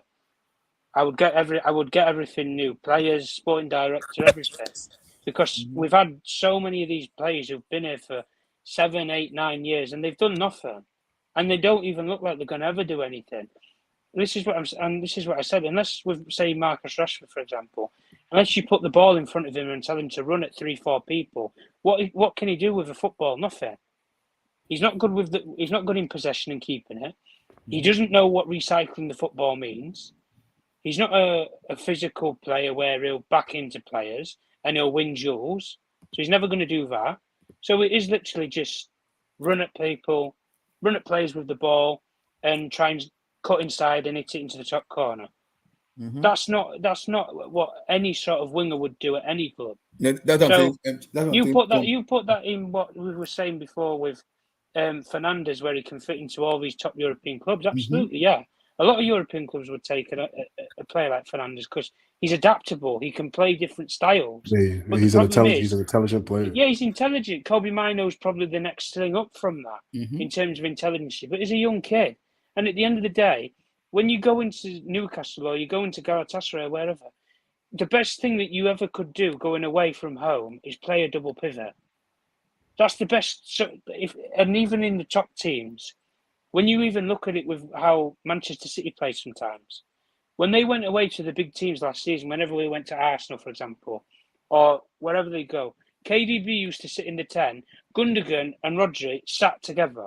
He kept the ball. And then when they had the ball, Gundogan pushed forward. When they didn't have the ball, Gundogan dropped back and they made a double pivot with Rodri. Exactly. But then they could control the flow of the play. So the team that they're playing against, they control how you play, even without the ball. Because you have two double pivoting midfielders. So you ain't going to play through them. With us, you can play through us easily. And that's why when you're saying that with Abdullahi, I can already tell you the way that you beat Manchester United. And it's not rocket science. You know the funny part about this? Put the ball out on the wing to Sterling. Let him run at 3 or 4 players. Put a ball in the box and stick it on someone's head. Game over. Game over. Yeah. That's what I'm saying. 2, 3, 4, 5-0, don't matter. You That's do that all what I'm day. saying. That's what I'm saying. Wednesday against United is gonna be a weird game because, like I said to people, I know what Chelsea I'm getting. I know what I'm getting from Chelsea because I've seen the little bit of when we play against big team. I know how we perform. My problem is the clinical in us, where I'm like, okay, let me see. And again, United, you guys have a good record against us, which I want that record. Yeah. I want that record to kind of to let go. But again, this is why I'm gonna look at Poch. I'm like, Poch, honestly, you're a manager. I want to see how you cope. Yeah. Abdullahi, honestly, the way that game with Chelsea and Man United, it just reeks and stinks of a 0-0 draw. I agree. I know. Honestly, it really does. It just stinks of that. Both teams will come up. Both teams will come. They'll play their way that they want to play. Well, we've got no way of playing, so we're going to do nothing. You guys might try and do things with your style of play. That's fine. But the way that it will probably end is, like you're saying, it's either just going to be a snooze fest and it's going to be 0-0, or somebody will just get a dodgy VAR penalty or something and it'll win the game. That's it. I'd be very shocked if it's going to be anything like that Manchester City game, 4-4 draw or anything ridiculous like that. There'll be a controversy. It'll be something like a stupid penalty, or it'll be a dodgy corner kick, or a mistake by a goalkeeper. It'll just be something fluky. It won't be anything pretty or clear cut. And even if that guy, because at the end of the day, the way that we're playing right now, we don't have anything to play for. What are we playing for? We're not going to make top 4. I've already said that before. We're not going to play top 4, playing this football. We're not going to win any trophies. Well, we can only realistically win one. That's the FA Cup, and I don't see that happening. I don't even care about that. We're not even good. We're not. So, and the guy's already said, who's coaching our team, has said he's not going to coach the way that he knows. So, what is he doing then? What are we building towards? Nothing. And we're going to invest more money in this guy. There's no point. You might as well go and get somebody out there. Sorry, Jimmy, I'll come to you. This is what I'm saying. In as much as I want to criticize Chelsea and Poch, I want to get peace, I want to get angry, I'm a little bit calmer because I can see the way. I can see what you guys are doing. That's the thing. What is kind of pissing me off with our team is the inconsistency in us, where we go against some team, all out, your team's young, though, Abdullahi. Your team's young and it's built. Abdullahi, look at your midfield, though. You have guys who can actually keep the ball. I know. That's what I'm saying. You have the profiles to do it. And funny part about it is, Romeo Lavia is not even ready yet. He hasn't even played yet. And I keep telling people, when he's ready, Chelsea will be a different complete team because I know for a fact. You can see the potential. Wait, who? Sorry? Romeo Lavia. Because I know for a fact when it comes, that's a natural defensive. Someone that you can see the potential. You know exactly. You know, even though the results might not always be there, but you can see the potential. You can see that this team knows how they want to play. But you know what's funny? The only 2 matches I've seen where it's like I was like impressed with how we played was Arsenal for the majority of the game, and then Copenhagen. Yeah. And then Copenhagen the first half before the red card.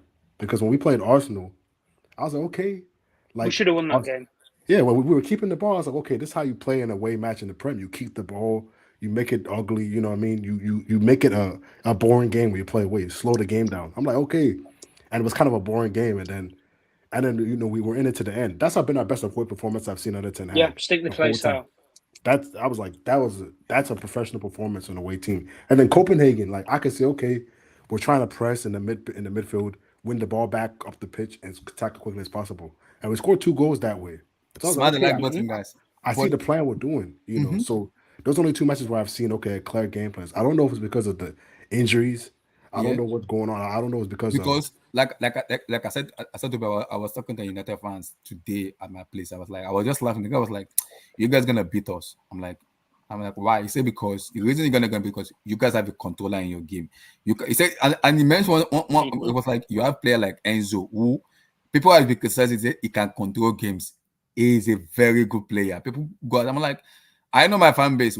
My fan base is a very weird fan base, especially Chelsea fan base. We're a very weird fan base. So I know the fan base I support. So and I'm like, we can control games in terms of the player and the quality of player we have. Unlike United, where yes, you have player, but do you really have a controller in your team? I don't think so. Maybe people were. You see how people were criticizing Casemiro? I bet they wish we had him now. They were criticizing him in the beginning of the season, but you see, without him, look at how many chances were conceded. Still, it wasn't his fault, but everybody was blaming him. It was a team. It was a team issue. Because when you play against these teams, when you're playing against a guy like Enzo, who's going to mark him? You need a guy like Casemiro to because Casemiro gives. As I said, I cannot wait for Romeo Lavia to come because I know Lavia. If Lavia is in the team, that's a natural defensive midfielder. He's just going to sit and let other guys do their job. That's gonna because I know for fact Lavia comes in as a natural sitter. It's just gonna sit on them like you guys do your job, I get my job here. But to be honest though, I want to give Ten Hag a chance to see the full team healthy, so I can see what he actually wants to do because Mount's been injured almost the whole season. It feels like he played like maybe 5 matches for the whole season. 60 million in this game. And then Amrabat he got, but Casemiro's been injured too. Shaw just came back from injury. Malaysia, I don't know if this guy still plays football at this point. And Lisandro's been injured since September. When is he back? I don't even know. They're saying earliest is probably January. He'll be back. So I mean we have key players that are injured, and then you have the Sancho thing. Sancho wasn't really a key player, but that's still the guy that played 20-something matches last year in the Prem. So that's still a guy that you could use for. The Anthony issue. So I want to see this guy, honestly. I know this teams have injuries, but I want to see him be given a chance because you have players constantly in and out of the lineup. It's hard to really build a rhythm. We have players constantly in 1 week, they're out the next week. After you have a new guy 1 week, out next week. It's not easy at the end of the day, to build the way you want to play. And then when you have a club like Manchester United, the fans want to rebuild, but they're not until it's actually time to rebuild. You know what I mean? Like, yes, it's cool to. We'll see because when Sir Jim Ratcliffe comes in, does he do Bolo 2.0 when you repop up the team? Because when a new ownership comes in, they tend to do things their own way. Like I want my new people in, new manager in, new director of football in, my new people in, new this in. Every owner does that. Every football club owner. But I want to give Ten Hag time. Newcastle didn't do that though. I want to give Ten Hag time though. They brought in Eddie Howe. No. They kept Steve Bruce, and they actually they got a new director of football though. Dan Ashworth, yeah. And the lady it was Lawrence Stewart. Then after Lawrence Stewart went to Chelsea, they got Dan Ashworth. Exactly. So they've kept things very structured in Newcastle. Do you know the owners of Newcastle? Do you know their names? PIF, yeah. What's their name? I know Amanda Stanley is part of it. But you see, in Chelsea, we know who the owner is, right? And that's not right. You see, Newcastle is a model of ownership that everybody trying to own a football club in England needs to emulate. I think they did that very fantastic. There you go. That's the main thing I was thinking the whole time I was listening to the guys. I was just thinking everyone's missing the Man United and Chelsea. The way our clubs are operating at top level, you can't. The problem is now is the rest of the clubs in the league have players and managers that could manage at the top 6 teams. So I think this is where Chelsea and Man United fans really need to understand, like, the level and the organization at the clubs has dropped. Unfortunately, it's dropped. And the other team, when I'm looking at midfield today, and I'm looking at Joe Linton, and I'm saying, bruv, this guy was a striker 2-3 seasons ago, And he been converted to a midfielder. and now he's mid. So when people are like, I'm when confused. Yo, what's up? What's that?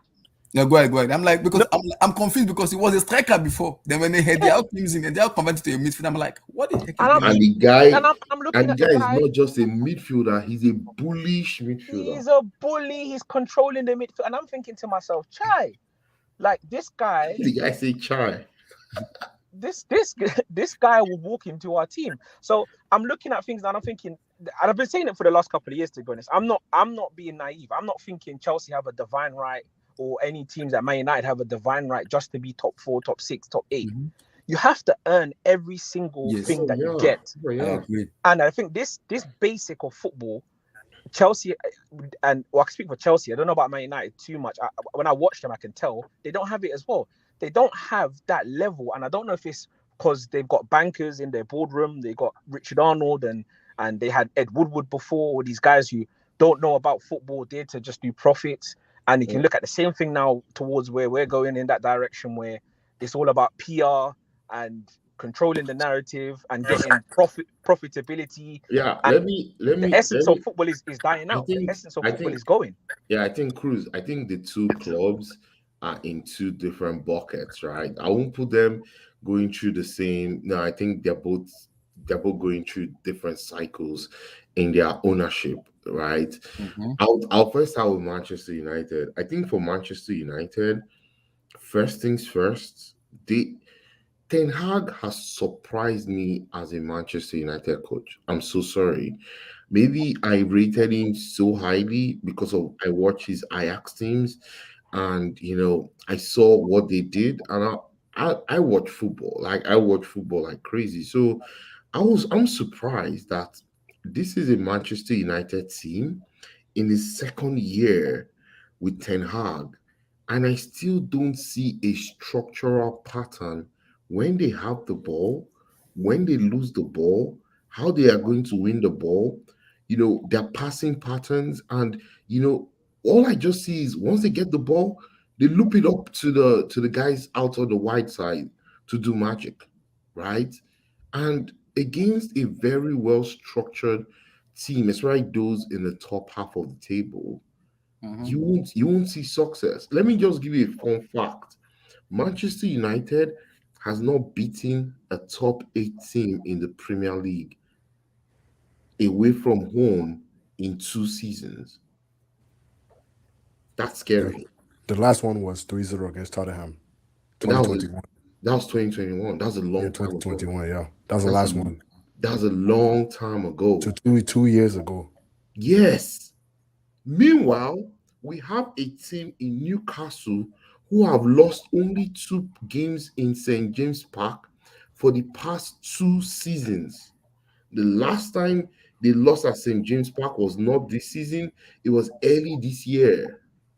Liverpool, Newcastle, and Manchester City. No, Mancity was in Etihad. Was it Etihad or? Yeah, it was Etihad. So also apart from Liverpool, who did they lose to again? It was just Liverpool. That was it. Oh, they only lost 1 game. I even thought it was 2 this games. season. I think they lost to somebody last year. I forgot who it was. That I don't know if they lost 2, but I knew they only lost 2 games only. They are see in that St. James Park. They are all batter rams. Like it's impossible to win. See today against Manchester United, they won 65% of the duels. Yeah, Manchester United only won 35%. Those guys at home, they're gonna be aggressive. Nobody wins them at home. I dare anybody to go there even try. They beat Arsenal in that stadium. They beating Chelsea. They embarrassed PSG. They embarrassed PSG. They embarrassed PSG there. They trash PSG 4-1 in that stadium. So to be very honest with you, Newcastle, I think top 4 is clear already. I think it's Man City, Arsenal, Liverpool, Newcastle. I think between Aston Villa, Man U, Chelsea, and Spurs, we'll just have to fight for the scrubs of Europa League. I think top 5 goes to Champions League. Get me. depending on how far the English team can go, top 5 finish in Champions League. No, but Emmy, let me ask you this: do you, based off of just 2 sample size, 2 season sample size, because the season's not over yet, it's halfway through. In fact, it's not even really halfway through because we haven't gotten to match day 19 yet. But based off 2 sample size, do you think Ten Hag should be given time? 2 years sample size.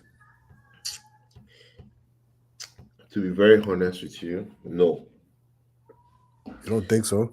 I think the players have lost confidence in Ten Hag, and at this point, it's going to be very difficult for him to turn it around. And that's my honest opinion. The only way you want to do that and keep Ten Hag is if you change more than half of that team in the summer. So you think it's more so the players than him? Yes, I think they've lost hope on him. I don't think they're doing everything he's saying. Even players that he has brought in, like Amrabat, who was, and Anthony, and some of the players he has brought in, Onana, those players are not, have not improved the team. I also, sorry to cut. I also believe. Looking at Ten Hag, I also believe, yes, he wants to instill discipline, but his disciplinary action is way overboard.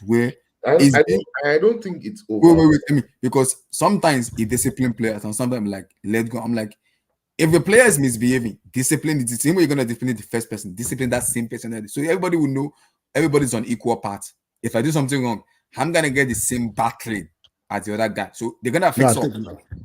No, I think he did. I think he did the right thing with the Sancho situation. Yeah, I know. I think he did the right thing. Sancho is out of the equation, but again, there are some matches where Bruno Fernandes and Rashford should be on the bench. Explaining them, I'm like, I understand. But see, Abdullah, this is the thing.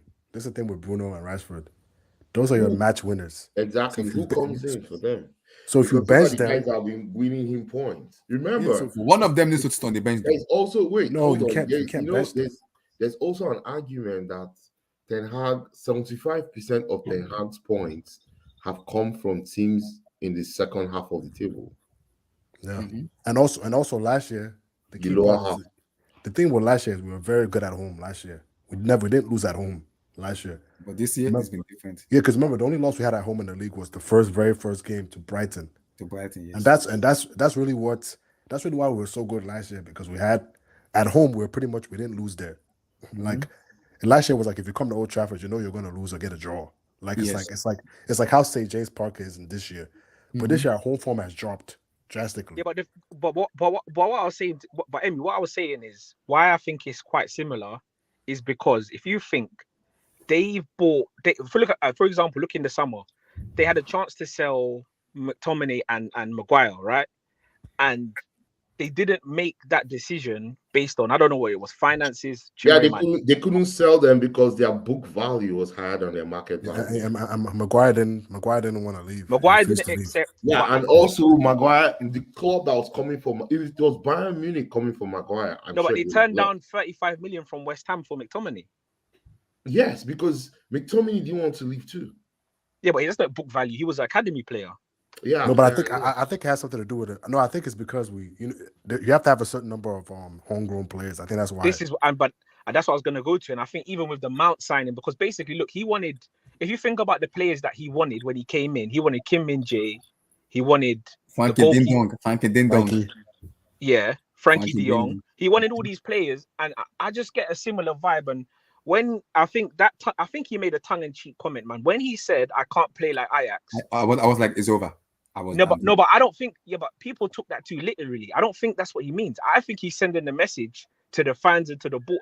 You have to read between the lines when these managers speak. I don't think he's telling you, "I can't play like Ajax." I think he's telling you, "You brought me to a club with all these politics." If you go back to what Mourinho said a few years ago, finishing second place with this team in this environment is my biggest achievement. He wasn't talking about necessarily the quality of the players. He was saying, the next club I join, if you remember that interview, one of the next interviews he had around that time, he was talking about the next club I join, the chairman has to tell me what he wants and and then he went to Tottenham and whatever like that.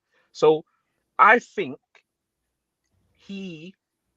Eric Ten Hag came to Man United under pretenses that he would be able to to You think buy he was players. unprepared coming to Manchester United? Say again. You think he was unprepared? No, I think No, Man he United sold him no, a he was dream. I think prepared. they tell managers and I think they tell players that it's gonna be like this, it's gonna be like that. But because there's no footballing people pulling the strings, they're like, oh, this person's available, we'll get them. Because, for example, director of football should have told this guy straight away at a big club will tell you, look, why would you go and buy a goalkeeper who wants to play out from the back? I said this when Onana in the summer. I think I was one of the only people that was saying this guy's terrible. If you want to buy a goalkeeper, you go and buy a goalkeeper that's ball playing. Once you've got the ball playing players in front of them, you still got a right back who's not comfortable on the ball. You still got Harry Maguire who's not comfortable on the ball.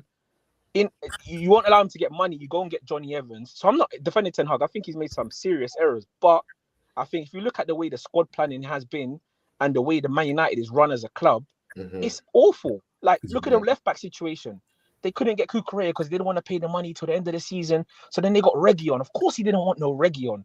And then now he's forced to play Dalot left back because he doesn't rate Reguilon. It's like this guy. Like, I'm not gonna lie. It just seems like these big clubs like Man United and Chelsea. It seems like there's so many higher things that are affecting the football and not allowing the top managers to be able to get their performances out of the teams, while the smaller clubs can now afford more money to get good talent and they get good managers and they have good structures and it all just comes together. Whereas we're still trying to battle with, does this player want to be here? This person's on 300k a week. Does a director of football know how to identify talent? Who is the director of football? Look at Chelsea. Chelsea in the summer, just to finish up, Chelsea in the summer, or when we got this new ownership, everyone was happy that they got rid of Czech, they got rid of all these guys. They were saying, "Oh, who cares about Czech?" They said, No. People were not happy that Czech left. Oh my days! On this stream, people were saying that. People were saying, "Oh, we don't need Czech. What does he do at the club? He's the nobody." Oh no. No, maybe not you, but people were happy that Czech and all these guys left. Marina's rubbish, Czech is rubbish. And they went out that's Abdullah. Abdullah doesn't like Marina. And it's me and Marina. We are not family. I don't like Marina. I'm saying it. But Marina's way has worked. But then, if you remember, then they got Christopher Vivell. Remember, they got Vivell, and they said, "Oh, this guy's going to be the director of football." Vivell left.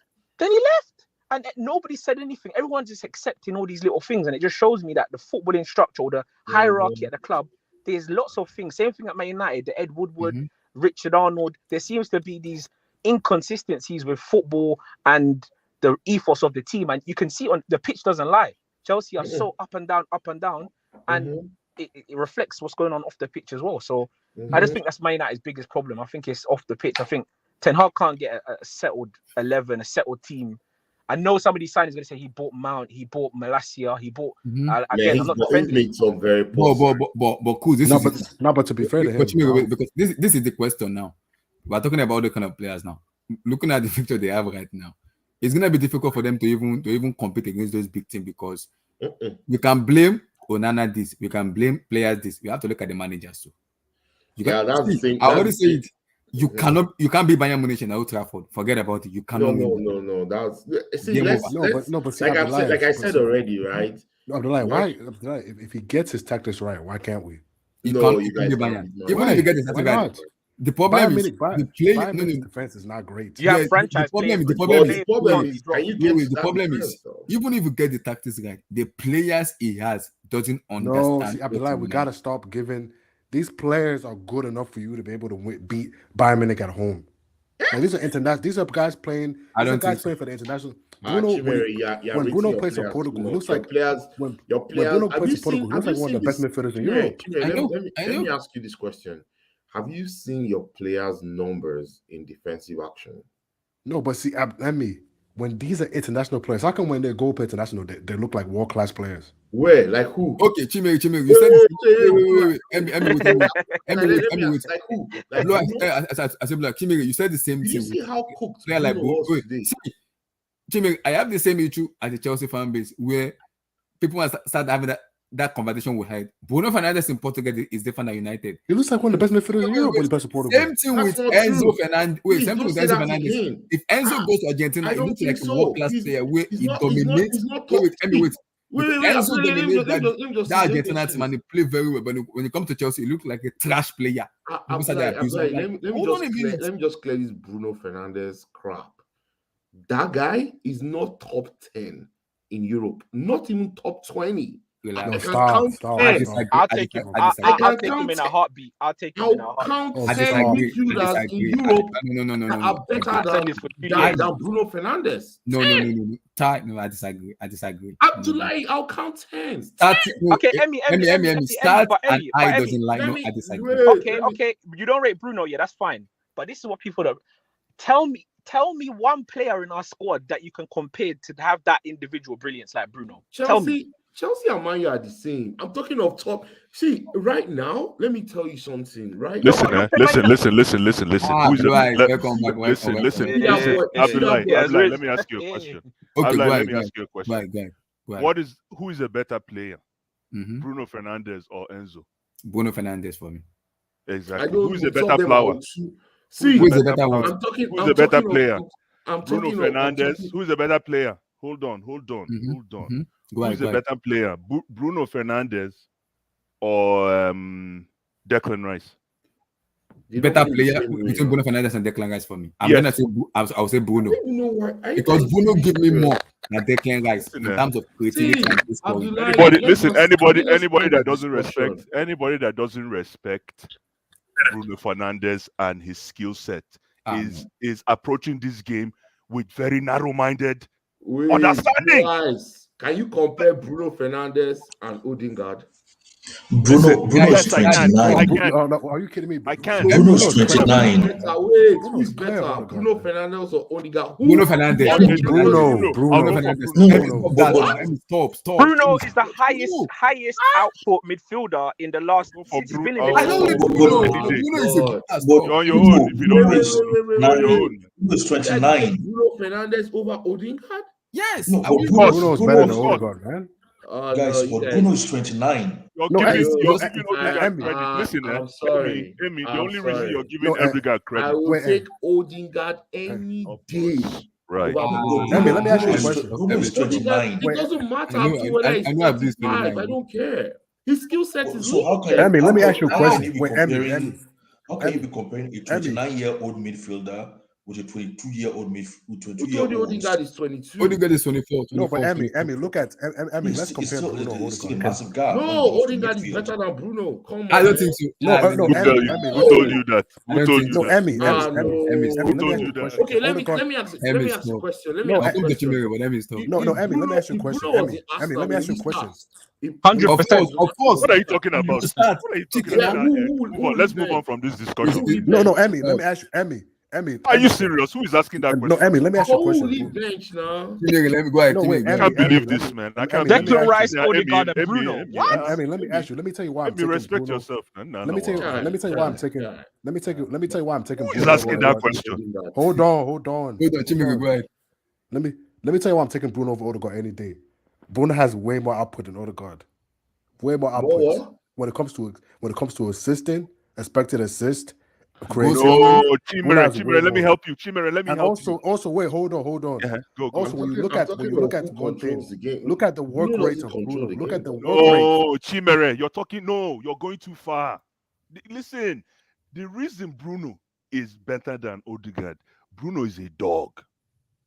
Bruno, I see. Listen, I can tell when Bruno is saying to himself, "We're winning this game." I can see it as a But fan blue when I eyes. watch him. But blue eyes. Most Listen, have Bruno you is a checked? Have dog. you checked? Listen, Wait, have listen, you checked? hold on, You Emmy, know hold the on, stats of Emmy, hold Bruno. on. I'll tell you the stats. Hold Go on. on. I'll The tell you thing the about stats. Bruno, at least with Bruno, I know something. He can take over a game. I can hang my hat on that. But blue eyes, he only does that against lower half teams. No, that's not I'll true. take Calm it. down. I'll take That's it. not I'll true. take I'm it. telling you, That's there's Oh, a stat on Emmy, it, man. actually. Emmy, that's a very There's a I stat. know, That's not but true. Emmy, That's I'll not take true. it. That's not Hey, true. I'll take it. I disagree. Emmy, There is listen, a Emmy, stat. listen, Pull out. listen. But That Emmy, is the if you reason take why. it, so His Listen, assist imagine- and his so goals you're telling me are mostly you take against teams in the lower half of the table. No, Listen, Emmy, that's brilliant, not true. brilliant. Emmy, that's not That's true. brilliant. Then that's what's wrong with that. Emmy, I watched Bruno in his first. It I means watched Bruno that put in the man of the in match. games like the ones we watched today, Bruno just hides. Like today's match. Listen, You you have to play. You have 75% of the league are the lower teams. Right now, if we play in tomorrow, we're playing. School him, Cruz. School him. Step on his neck. Not stop. Step on We are his playing neck. Brighton tomorrow. We were playing Brighton. If we're not even Brighton, I'm saying Step on his neck. Thank you.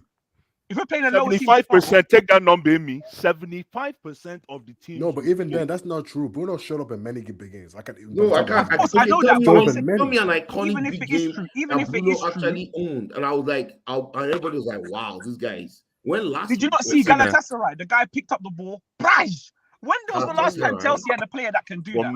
From nowhere. Bro, why are you talking about Chelsea? Chelsea's not a good club. Don't compare Chelsea. Chelsea Relax. and Man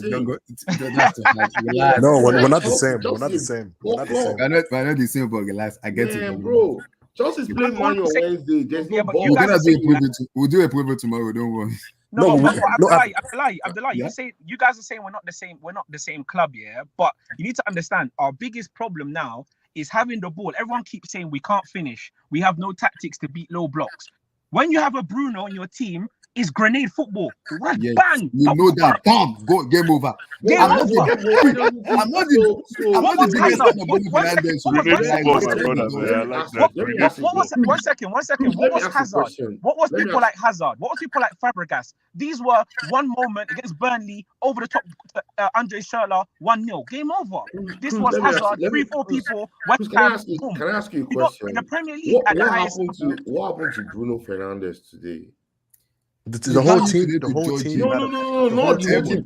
What happened to him today? The whole team was bad. All the team were bad today. Not even that doesn't make sense. Tell me what happened to Bruno. Yeah, but you said he played. No, but I'll tell you. What was the issue? No, but Emmy. Okay, Emmy. Let me tell you what happened.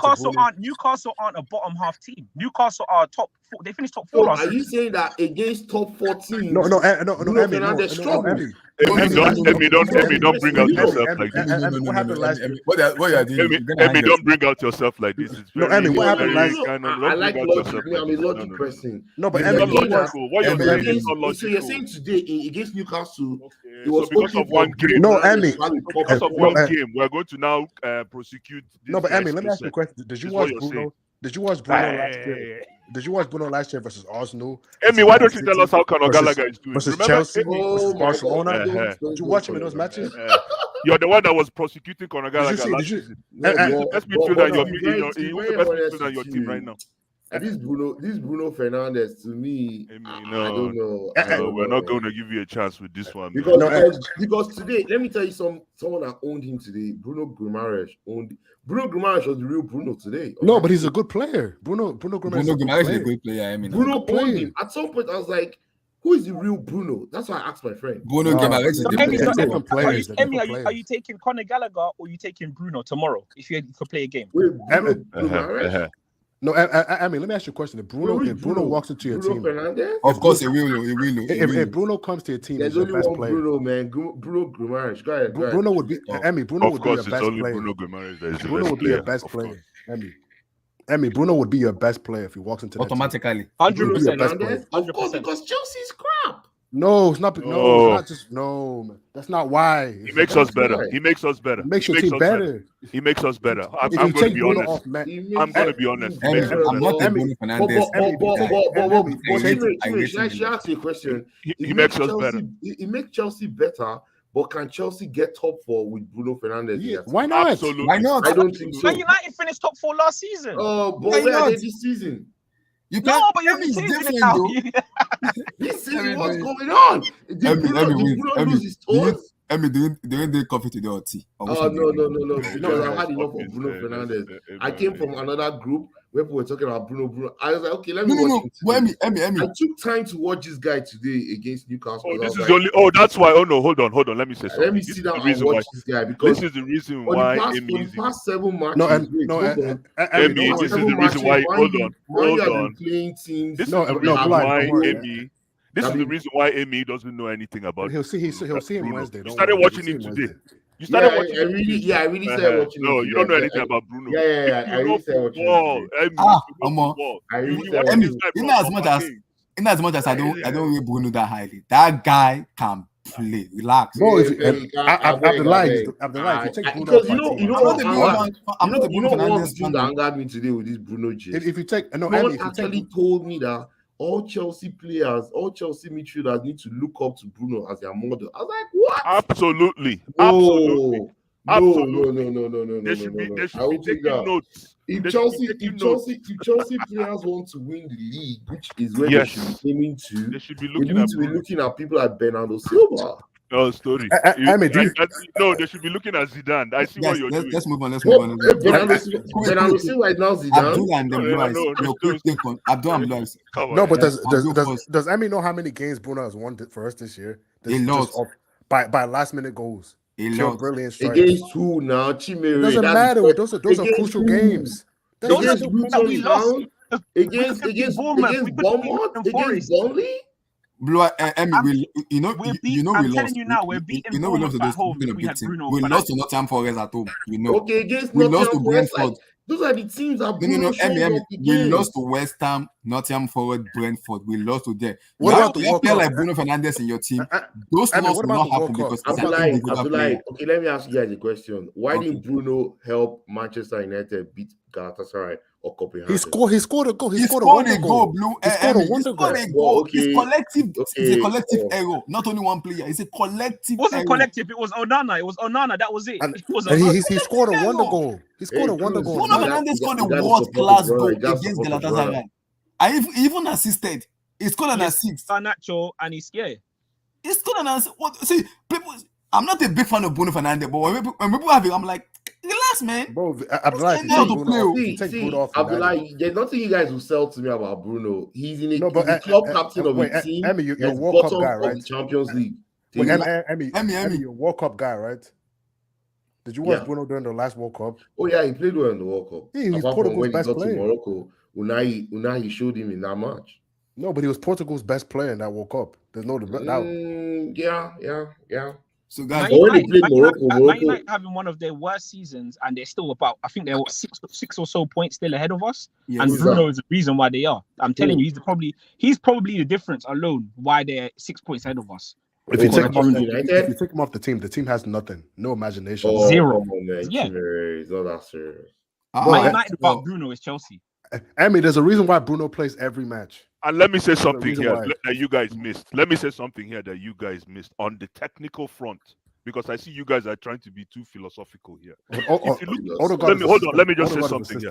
Hold on, let me just say something here. Aristotle. Hold on. Let me say something else. Socrates. Hold on. Yeah, you guys were being too philosophical. On the technical front, the reason why Bruno did not flourish yesterday is that Today. today, yes, is that somebody mentioned the guy that went from striker to defender. What's his to midfielder? Joelinton. Because of people like Joe Linton were bullying the midfield. Bruno didn't have the bandwidth to, because where Bruno But operated. there was McTominay. Hold on there. now, let me say something. Go ahead, then. Go ahead, Nah, bless. Go ahead. What I'm trying to say is this simple.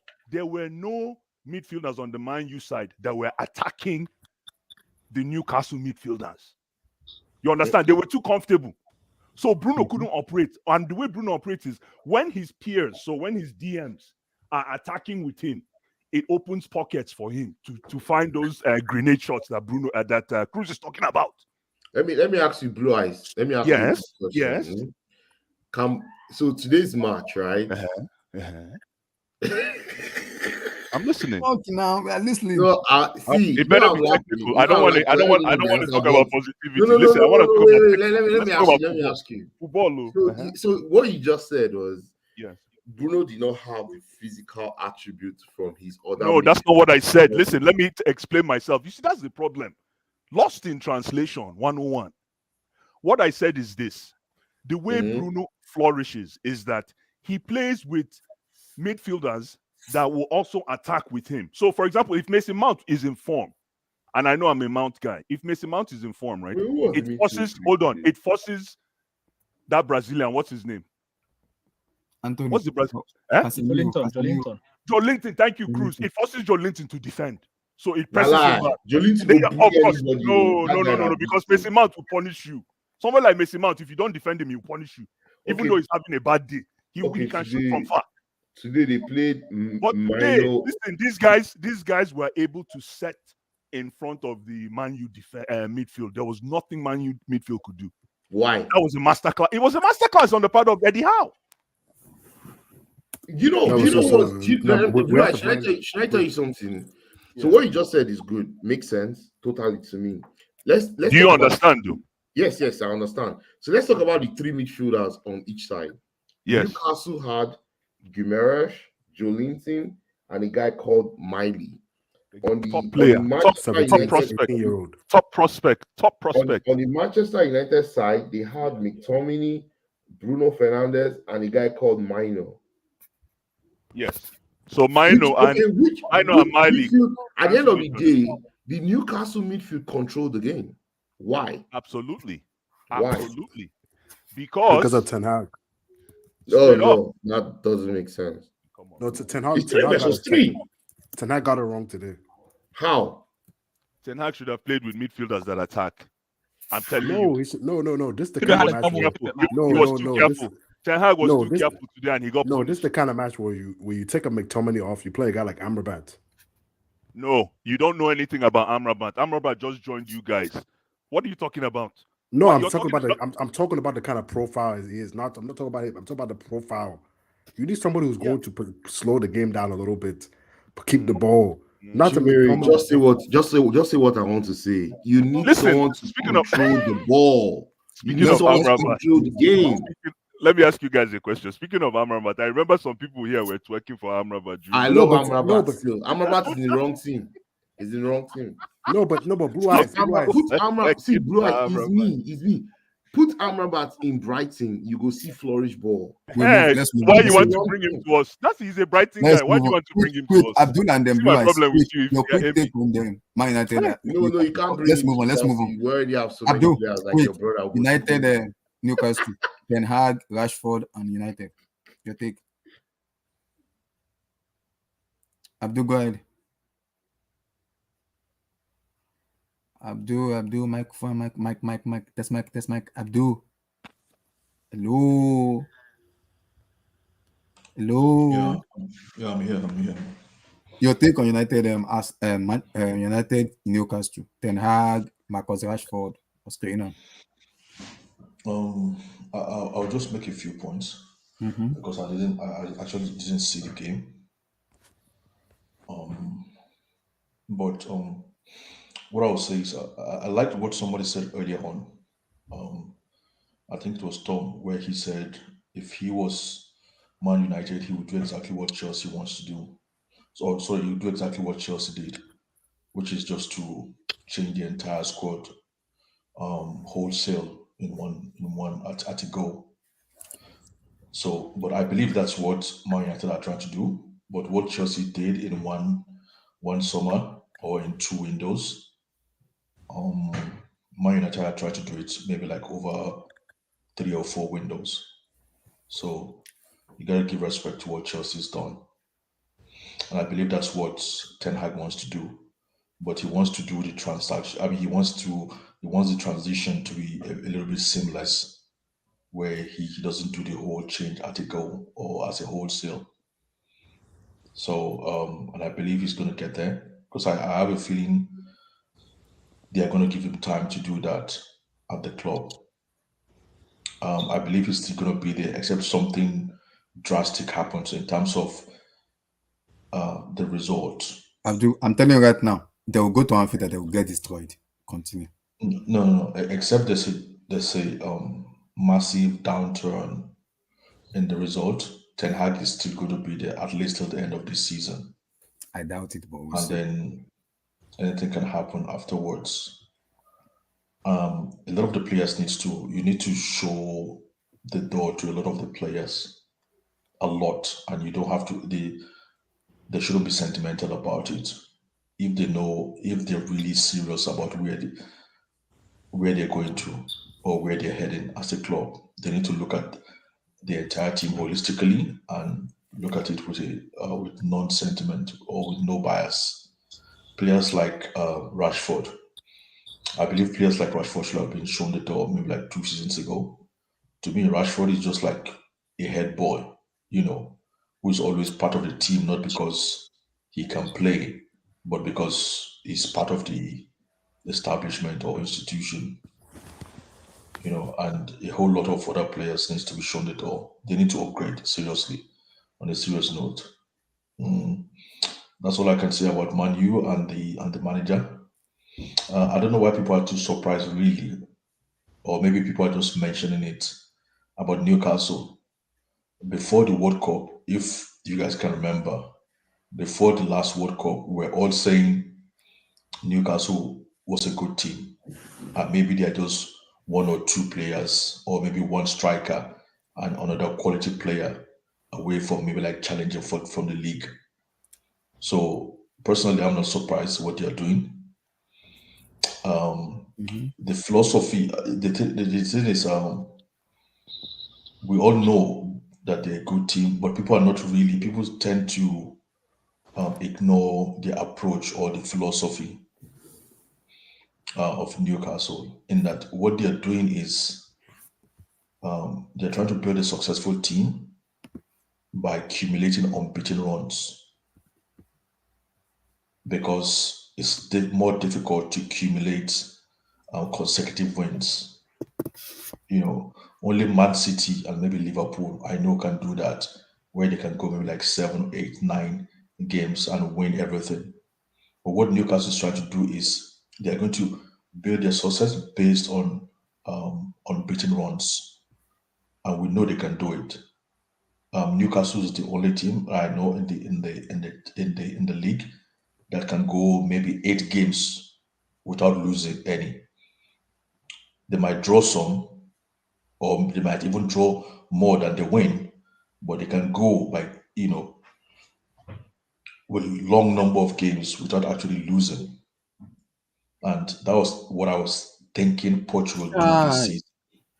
According to the start now, just also now, only Bournemouth, Wolverhampton Wanderers, Luton Town, and Sheffield United have conceded more shot on target than Manchester United. Lord have mercy. Yeah, and those, yeah.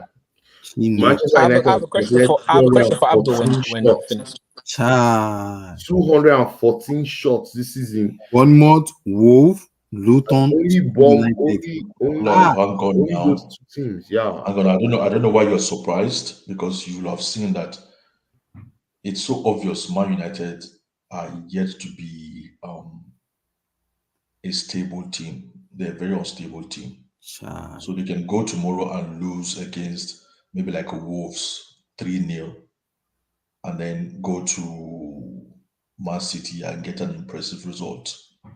So they're very unstable.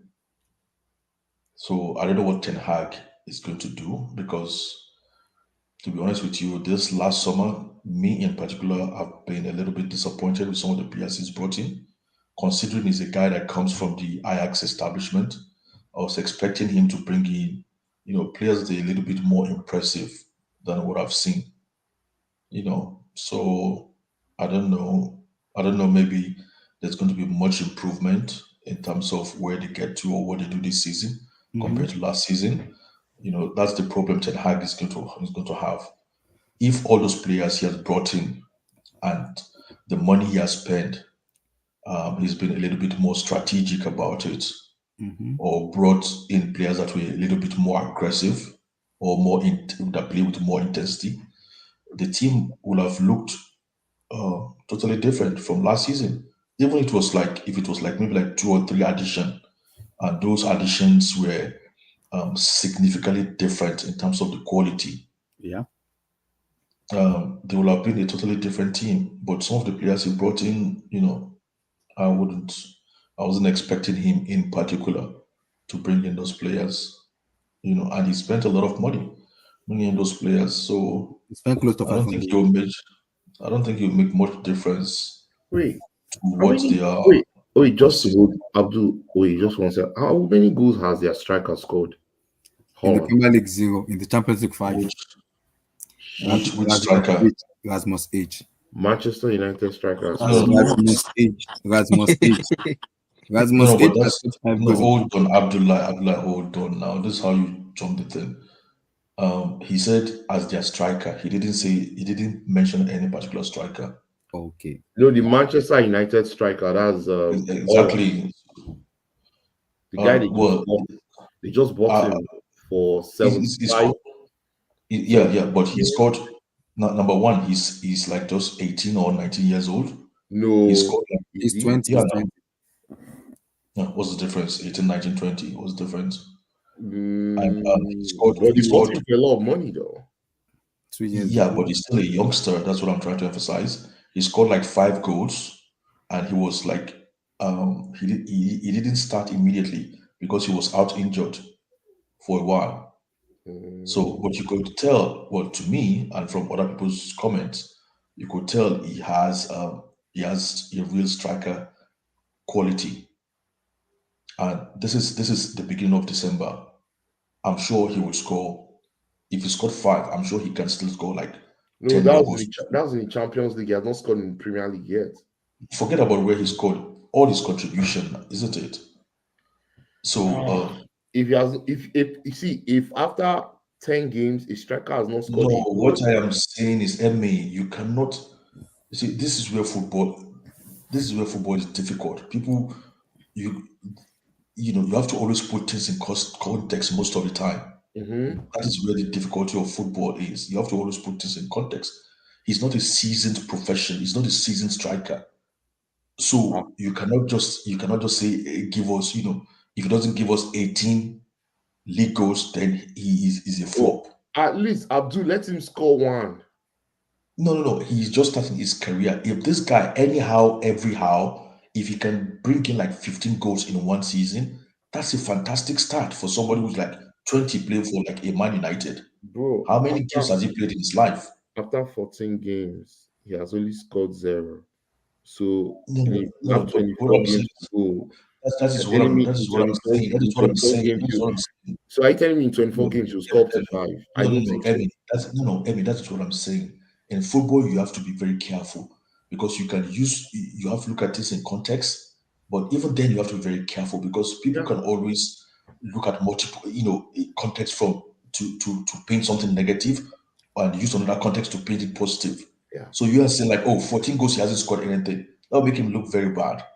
Okay, but if you look at him as a 20-year-old who's already racked in 20 goals, and this is the beginning of December, and he didn't start to play immediately because he was out injured, I wouldn't say that is a poor start. Okay, because I know this is December. Between now and the end of the season, Oh, you are. No, Abdul, I don't know what you're saying. So Abdul, I pay No, but £75 Emmy, the thing is, £75 million for a striker. this, He has 0 goals. I remember if Blue Eyes I've was heard here as you. well, I've heard Abdul you. was the one. Abdul was backing Rasmus, saying that you should get him over Harry Kane. That's why he's invested. Emmy say ha. I didn't say you should get him over. I didn't say ha. I didn't say we should get him over Harry You said Kane. Man United should sign Rasmus. No. I think you and Blue Eyes were going back and forth. Hold on now. It's my floor to talk. Let him talk. We're having a discussion between Harry Kane and No, Abdul, can't you tell we are listening to you? At least you can tell we are listening to you. Yeah, talk, Abdul. Go ahead. Talk. Look, guys, it's a bit late here, so I mean, we'll round up soon. Don't worry. Just talk. Don't worry. We had a discussion. We had a discussion about him and Harry Kane, and we gave different opinions. So it wasn't like a straight jacket talk, like go and get him and don't get this, or don't get this and just get this. We had a discussion. That's the beauty about football and being on street. So the thing is, I'm saying like, and I said that time, I said he will score 18 goals. Yeah. Okay, I said he will score 18 goals, and this is December. You get Holland to score 18 goals this season. My God, can I just let him finish? You know me, I like to use logic. So when you finish, go ahead. I said Højlund will score 18 goals this season. Okay. When Man United bought him. Okay. And even when they bought him, there was no there was no report that he was not going to start immediately because he was injured. Yes. We just thought he was going to come in and start straight away. He was injured. From my study of him from when he was at Atlanta, I said this kid will score 18 goals this season. Okay. He's already bagged 5 goals. This is December the 3rd. Okay. scoring 10 goals extra by the end of the season is not beyond him. Abdul, Okay, and I would. who will he score Let him against? land. Let him land. Emi, let him land. This interjection is cutting my flow, please. Go ahead. I don't know who he's going to score against. I'm kind of troubled. They play Chelsea on Wednesday. You never can tell. You are the one who asked about Man United. Hold on, you are the one who asked about Man United striker, and you wouldn't allow us to give the answer. Now, what I was even saying earlier on, before you distracted me, I've actually even forgot. It was meant to be like a short answer. Let me mute. Sorry, sir. Right. You know what? I'm not even answering the striker, whatever again. Abdullah, remind me again, what was the actual question you actually asked me? So I was talking about your take on United, Ten Hag and Rashford. Yeah. So to me, I think they should look at it critically, at least this summer after the end of the season, and they should not be sentimental and they should be unbiased about it to revamp the entire team, because I don't see this United going anywhere. Like, they're not getting any close to what I was expecting them to be, and they just have to look at it holistically. And all this, like, because this guy comes from the academy, that guy, I think they should go past that now. They should just go head on and just try and revamp and re-strategize as much as they can do. Because this is 2023 now. It's like 10 full seasons after Alex Ferguson has left. They're not going to win the league this season. Nope. Okay. I mean, who would have seen this? Who would have seen this when Fergie left? So that's my take on Blue Eyes, quick take on United and Newcastle before we move. Sure. What do you mean, like in terms of the game itself? Ten Hag, United, Rashford, what's going on? Listen, this is, you're preaching to the choir when you're talking about Ten Hag. I'm looking at the thing and I don't see Chimera, because I remember mentioning to Chimera that, are you sure Ten Hag is that guy? And I really don't think so, to be honest with you.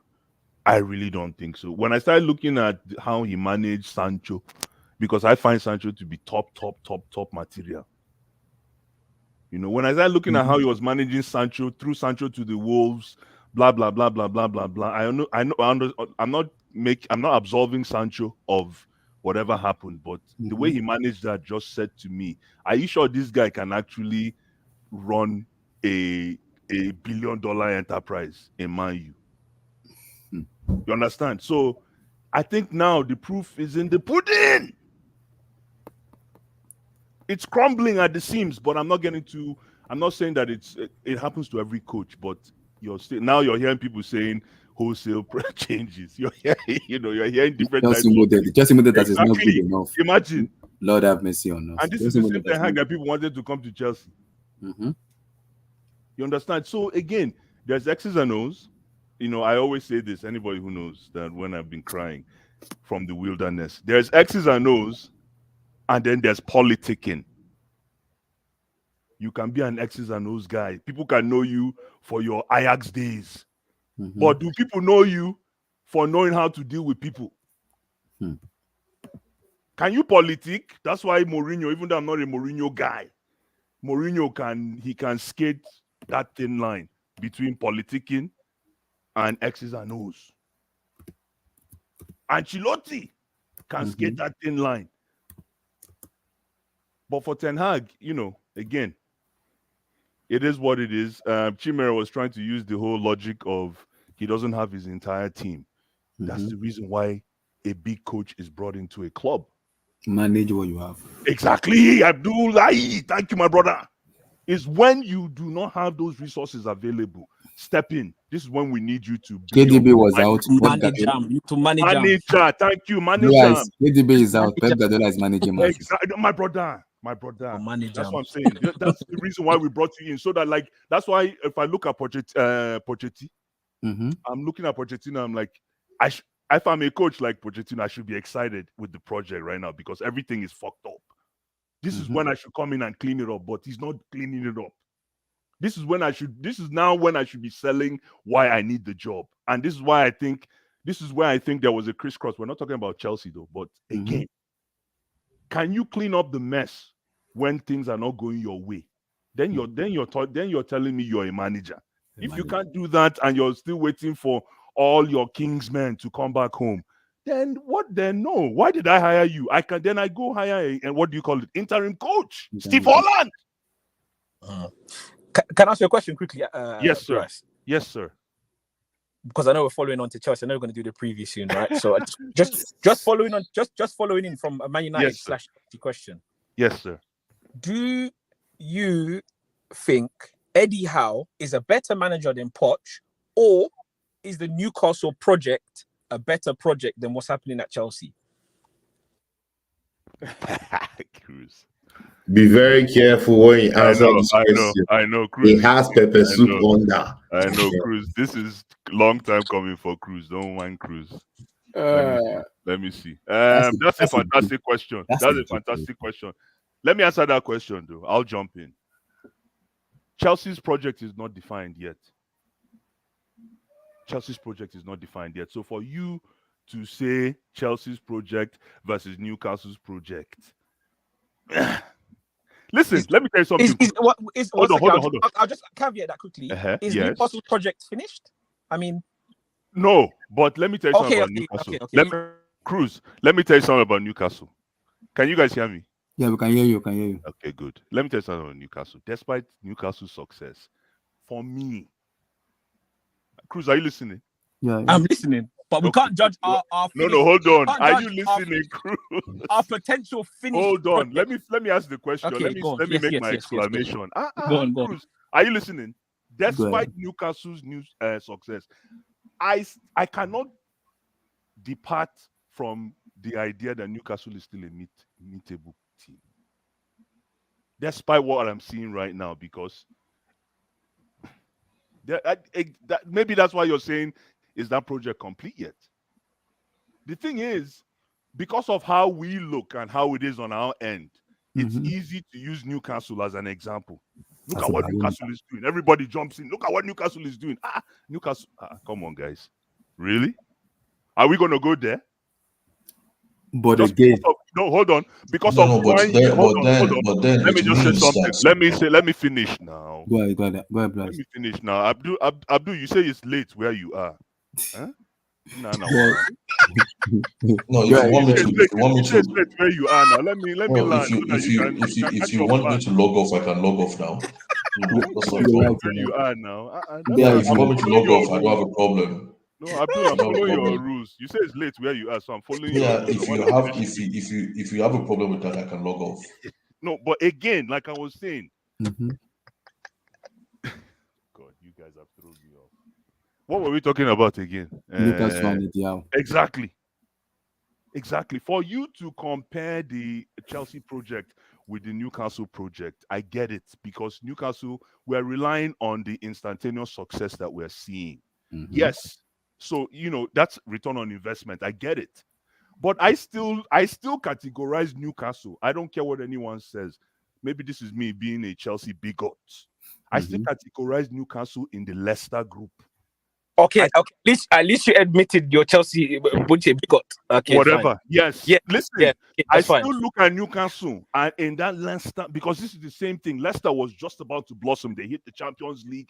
Things were coming together. Everything. People started talking about their management strategies. People started look at Leicester tomorrow now. No, but Blue Eyes, what I wanted to say to you Yes, sir. what I wanted to say to you is, like, don't forget this Newcastle project has been in the progress before the World Cup. So it's been running for a while now. It's not just this season. No, but Abdul, the problem with the Newcastle project, there's no problem with the Newcastle project. The proof, we're seeing it grow. And while it's growing, listen, Abdul, you know that I know, coming from a big club, if you're in a project, if you're in PM, project mode, and picking up success, it's win-win. Abi? It's win-win if you're picking up the 3 points. Like right now, Chelsea's in project mode. If we were picking up 3 points, you think people will be talking about how the project is looking? No. No. So where do you hang your priorities, Abdul? Get your blue eyes. But again, No, what I'm trying to before we say move on, is, what I'm trying to say is, Abdullah, just a second. Yeah. What I'm trying to say is, guys, is you cannot really compare Newcastle to Chelsea, because if you look at it, Yes. actually, our own project has just started this season, because it's this season that we started with a new team. Yeah, Okay? but our tradition, But Abdul, our Newcastle, tradition, Abdul. The no. What I problem was is, trying to just say is Newcastle's project has been Yeah. ongoing even before the World Cup. I So it's get it. been going now for like 2.5 I get seasons. it. But Newcastle's Yeah. project, Abdul, came with low expectations. This is a team that is just trying to walk into the top 4. You're talking about Chelsea. No. It's only low expectation from the outside, though. We don't know what's going on from the inside, though. Because me, I still believe because before we move, I still believe low expectation is low expectation. Everybody can see what is unfolding in our eyes. But this is me. Everybody can see. I still believe Newcastle, right? Because Newcastle stepped into top 4. Sorry, moderator. Because Newcastle made it into top 4, we are talking about them today. So we've seen their targets. But again, because I said it last season, I said this season. I think an elite manager that take over Newcastle will make them a challenger for me, rather than Eddie Howe. Because Okay, now Abdullah is talking. Now we're because talking. I believe Eddie Howe is that man that can just take them. He's not gonna win them the league, but they will just try to make them. You think they're gonna throw him under the bus? No. It will make them top 4. When the ownership will be like, okay, we need an experienced manager who have the know-how that has been there before. Make us a challenger, or even win us. Okay, hold on. I don't have that blue eyes. I don't have blue eyes. I don't have that your grammar, but I don't think anybody understood that question I was asking. I don't have that grammar too, but I think anyway. I hope that question. What question? The question I asked you guys, I opened it. I asked you, but it was really. I wanted to ask Abdul before, to be fair, but I opened up to everybody. But I don't think you guys really. I don't know if you guys. Sorry, what's the question? The question I asked, what I asked, Blue Ice about Eddie Howe. Is he better manager than Poch, or is the Newcastle project a better project than what's going on at Chelsea? Okay, let me answer that question, because for me, looking at the way they are coach and Poch, I don't think he's a better manager than Poch. For me, that's number one. I also think, looking at the way Newcastle is structured and the director of football, the way the players are, I think Newcastle are a stable team in terms of the structural ability in them. So that's when you bring in Eddie Howe, there's not going to be too much, because he's an actual coach who can actually coach a team. I think Pochettino is a better manager than Eddie Howe, because for me, because when you look at Poch, I always use this thing a lot as an asterisk body of work. I will never stop using it, because Poch has body of, whether we like it or not, he has body of. He can coach, he can manage a team. When you're bringing about young players and everything, he can. It's not that he just started coaching today. We've seen it for a very long time. It might be unlucky in terms of winning trophies, challenging, having a quality on the league. Abdullah, I don't agree with you. Poch, let me tell you, you're underrating what Eddie Howe has done. Let me tell you. When Eddie Howe, when they sacked Steve Bruce, Newcastle was bottom of the league after Christmas, right? This guy took them from bottom of the league to surviving relegation in 2020 with minimal investment, with almost nothing, zero. They didn't do anything. They so when people say, oh, these guys bought the club, blah blah blah blah blah, they bought the club, but guess what? There was no investment until last summer. That's when they actually were able to spend in that club, and even that spend was not to what Chelsea spent to overhaul their team. So you telling me now that Pochettino is a better coach is wrong. For me, I still think, I agree what you said, Amy, but I still think Poch is a better coach than Eddie Howe. For me. Okay, let me give Cruz my own answer. Okay, for me, Cruz, before Eddie Howe came to Newcastle, and before Poch even went to PSG, I've always thought Eddie Howe was a better coach than Poch. Okay. And the reason is because when I followed Eddie Howe at Bournemouth, that Bournemouth team was always organized. So he always had to me, I always looked at him like somebody who has like a non-English philosophy to his football. His teams were always organized and well structured. And I used to think then that if he had a better team, he would probably do better, both in his man management and in his tactical approach. And you see that season where Leicester won the league, Poch should have won the league that season. He bottled it. And the reason he bottled it was because he exposed his team. They were more vulnerable than necessary sometimes. He should have won that league that season. Ever since then, I looked at him like somebody, like a manager who was naive to some extent.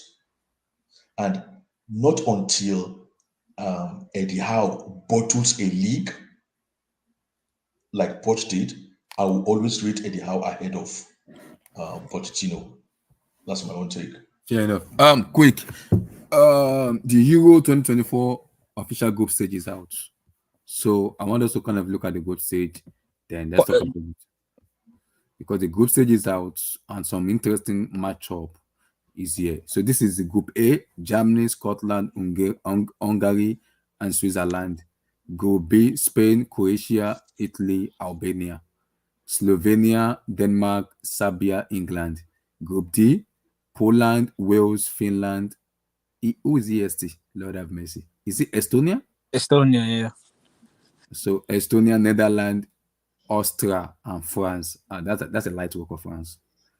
Group E: Belgium, Slovakia, Romania, Israelites, Bosnia. Bosnia and Herzegovina. Okay. Then Ukraine and Israelite. Then we go to Group F: Turkey, Georgia, Greece, Kazakhstan, Luxembourg, then Portugal and Czech Republic. So guys, who do you guys think is group of death, and who do you see guys thinking coming out of this group? Can I jump in? Go ahead, guys. Group B. Group B. Group B is group of death for me, man. Spain, Croatia, Italy, Albania. Yeah. Listen, man. Croatia and even Albania self. Croatia and Albania, X factor effect. Not to talk about the heavyweights in Spain and Italy. Italia and the Spaniards. And then enough said, you say no more with Croatia. Yeah. I really think that's the group to keep an eye on. I really do. You don't think Germany group is like a little bit? Which one? Blue Eyes Group A is Hungary is a very good team. Hungary is a very good team.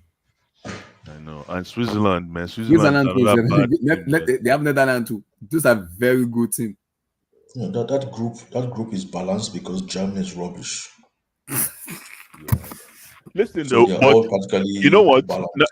It's funny that Abdul say Germany is rubbish, but you know what's scaring me? I think Kai Havertz might have just picked up form. I'm telling you. He played left back in the last game. No, but just overall, I think Kai Havertz is just about to explode. I think Kai Havertz will carry Arsenal go somewhere that I don't like. He's a lie. I'm not convinced. I'm telling you, I think Kai Havertz will carry Arsenal go somewhere where I don't want. We've had this before. No. Where's Carl? No. Carl said yellow. Carl calls it yellow ball football. Yes, we've seen it before. For some reason, yellow ball means from December his form picks up, and I'm seeing it. And you know what? Right. Arteta, listen. One thing that's pissing me off with this Arteta guy is Arteta knows how to. He's learning. Not only does he know how, he's learning how to coach. He knows how to force feed players with minutes. You see, that's what pisses. When a coach learns how to do that, if you know how to apportion minutes, which is what he did to Kai Havertz, he took the minutes away from him. You see, this is where management. That's why I say management. He took the minutes away from him, and now he's giving him piecemeal. They call it piecemeal minutes, here and there. And look at how he's reforming his game. Blue Eyes, no matter what you say, I've heard this for a very long time. So, Havertz is my guy. I supported him for a very long time. But Havertz is like Nigerian Nepal or like American weather. From August, Havertz will ghost. It will come back in December. He will go again. No, He will come back in March. from December. This guy puts up numbers from December. Check We, his we check. have seen. Check. We scored 2 goals. We shall see. We'll be here in May. God willing. We'll see. Sky Ever doesn't surprise me. It's like Nigerian NEPA, on and off, low current and full current. That's Sky Ever for you. It doesn't surprise me. Sky Ever, he wants football to be played in his own way. Are you seriously kidding me? Excuse me. So looking at the group now, but England group, are you worried about Slovenia, Denmark, Serbia? No, but England has to be very wary. I think England gets away from this group, but I think they have to be very wary because it's a listen, man. Especially Serbia, Slovenia. Yo, listen, they got work to do. But I think looking at this group now, I think England can.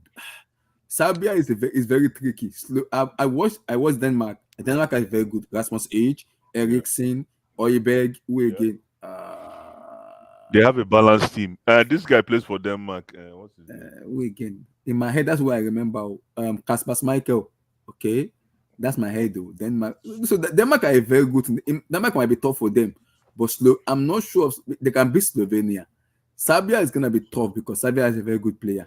England gets out of this group. I tell you right now, they're finishing first. It's the best. It's exactly what they needed. They need that quick.